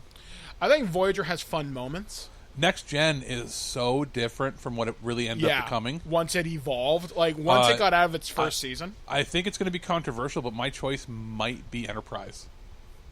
I can see that. But we'll see how that goes. I have to finish my rewatch of all of them. Yeah. We've also got, as far as reviews go, I'm working on... I was sent the Marvel's Avengers game on Stadia. Yep. And you don't have Stadia. I do not have Stadia, but I am playing on PlayStation 4. So they said, here's a couple codes so you can try out multiplayer. And I'm like, only one of us on our team has Stadia. And they're like, give it to a family member and see if they'll play with you. And so I'm playing it with my brother. Which is cool. He's like, I don't know how fast... Because you have to power through a fair bit before you can get to the multiplayer aspect. Yeah. So he's like, this weekend, let's just power through and see what we can do. And I'll say this, so far my impressions are it runs... If you play it on the best quality mode, it plays like hot garbage. But that's like that on every platform. It plays fine on mine. When you try to play it at 4K. Oh, right, because I signed up for Stadia Pro just to see what the 4K mode would be like with it. Yeah. Because I played the demo in 4K.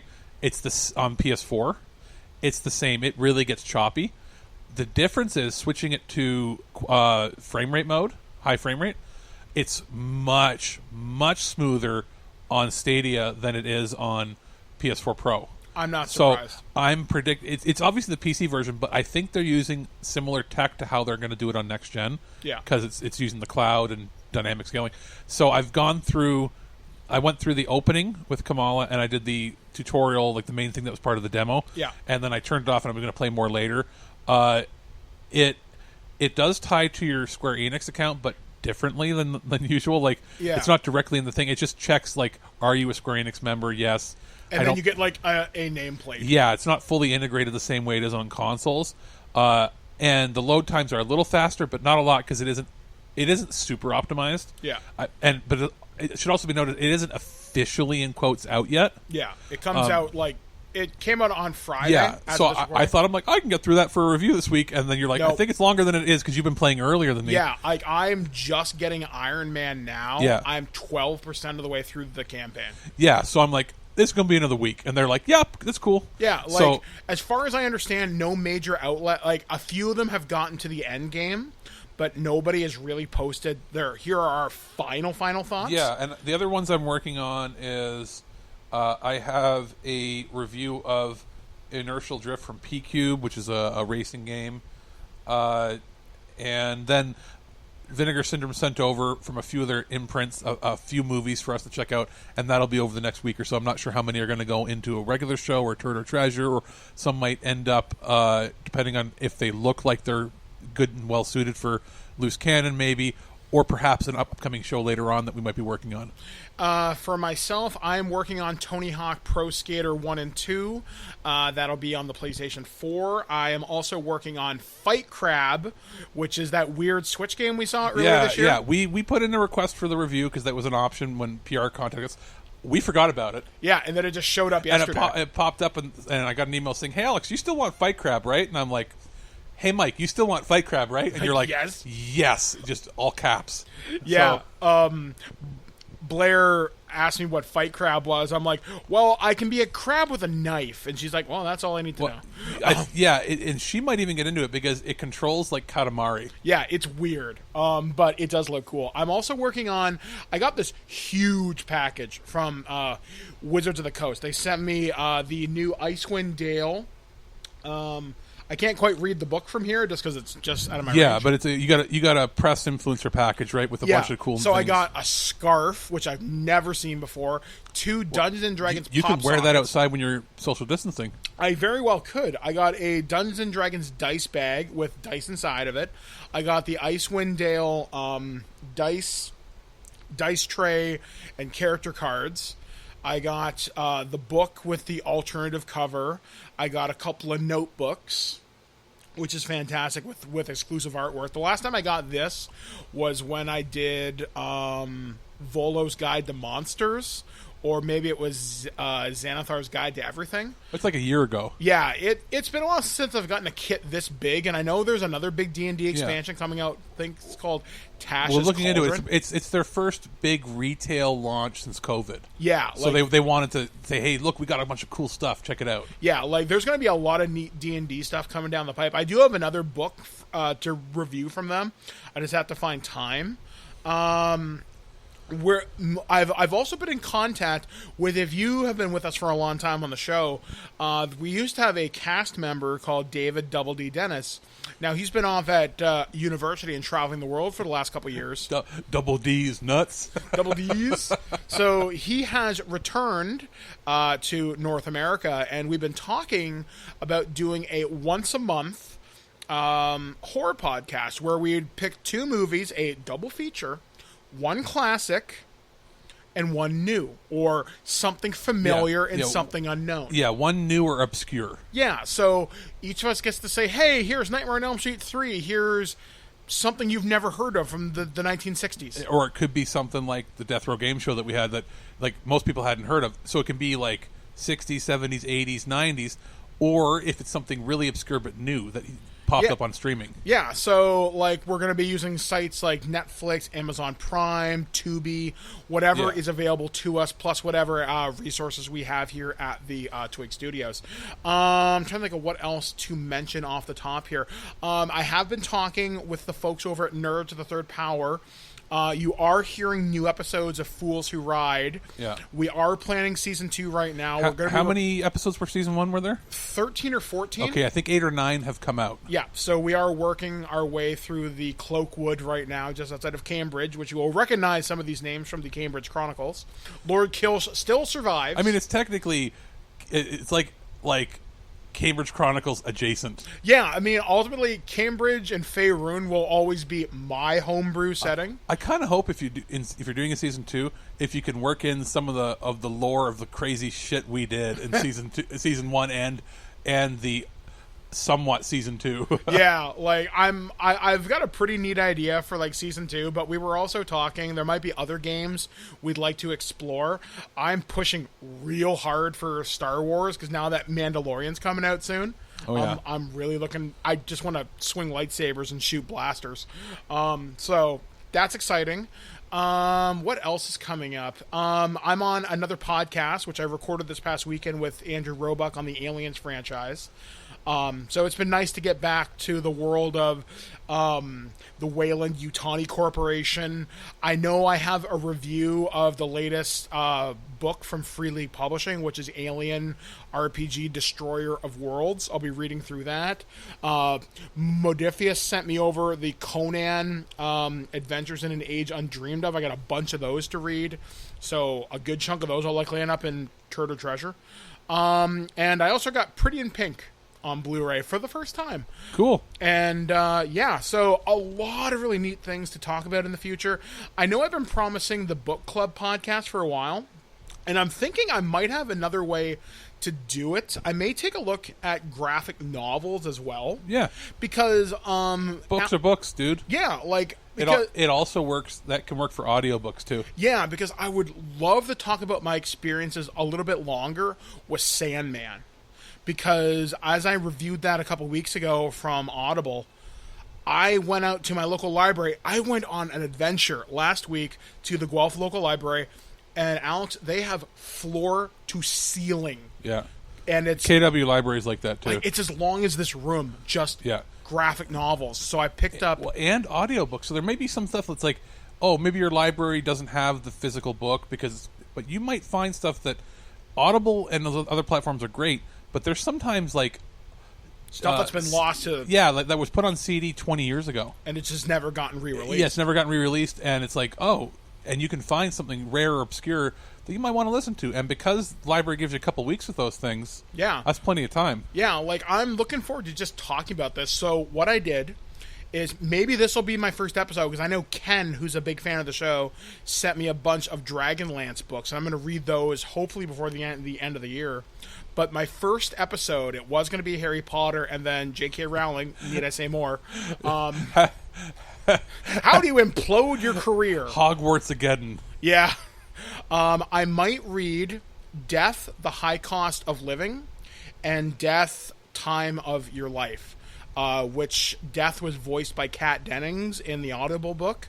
So I'll probably hear her voice reading through this. And I actually signed up I bought the newest Sandman ongoing series from DC called The Dreaming, and I can't remember what the subtitle is. Something about nightmares. It's a limited series, right? Yeah, it's only 3 issues. So, like, dude, I'm fucking in. Or I also bought the Hellblazer comic, the new one. So, anyway, me and JT will be talking about the Justice League this month on Twig Sunday Funnies.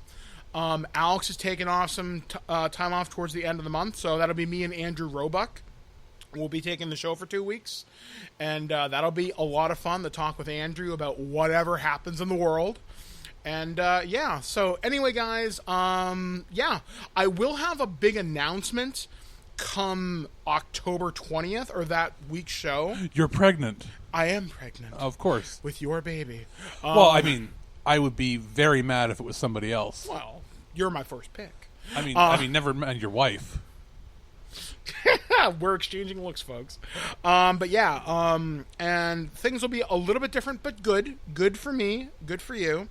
And hopefully you will see the website launch that week as well. And a new Twig is coming. A new challenger approaches. No. Actually, I should recant that. No one's fucking pregnant. Anyway, because everybody says that who's like a nerd and pregnant. I was completely silent, just waiting for you to be like, "Oh, I misspoke." Yep, I misspoke. So, to clarify, you're saying you don't want my man babies? If I could harvest their DNA and make them powerful like Doomsday, like I mean, the website's technically our baby. It is technically, yeah. This will be officially our first baby together. Aww.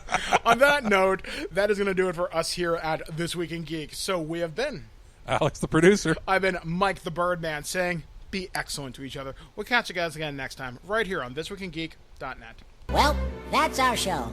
All right, here's the deal. Every time you watch my show, I will send you $40. Checks will not be honored. You've been listening to This Week in Geek, your source for guaranteed nonsense or your money back. Tune in next week for more info on the most important things you didn't need to know. Check out our website at ThisWeekInGeek.net and subscribe to our podcast through iTunes or any podcatcher. If you'd like to comment on this episode, head over to this episode's post at ThisWeekInGeek.net and leave a comment through Facebook Connect. Follow us on Twitter at ThisWeekInGeek.net and follow our Instagram at twig_official_podcast. Social media not your thing? Send us an email at feedback@ThisWeekInGeek.net. We'll see you next time, and remember, Lower your shields and surrender your listenership. Just when you think this show is terrible, something wonderful happens. What? It ends. I have to go. Somewhere there is a crime happening.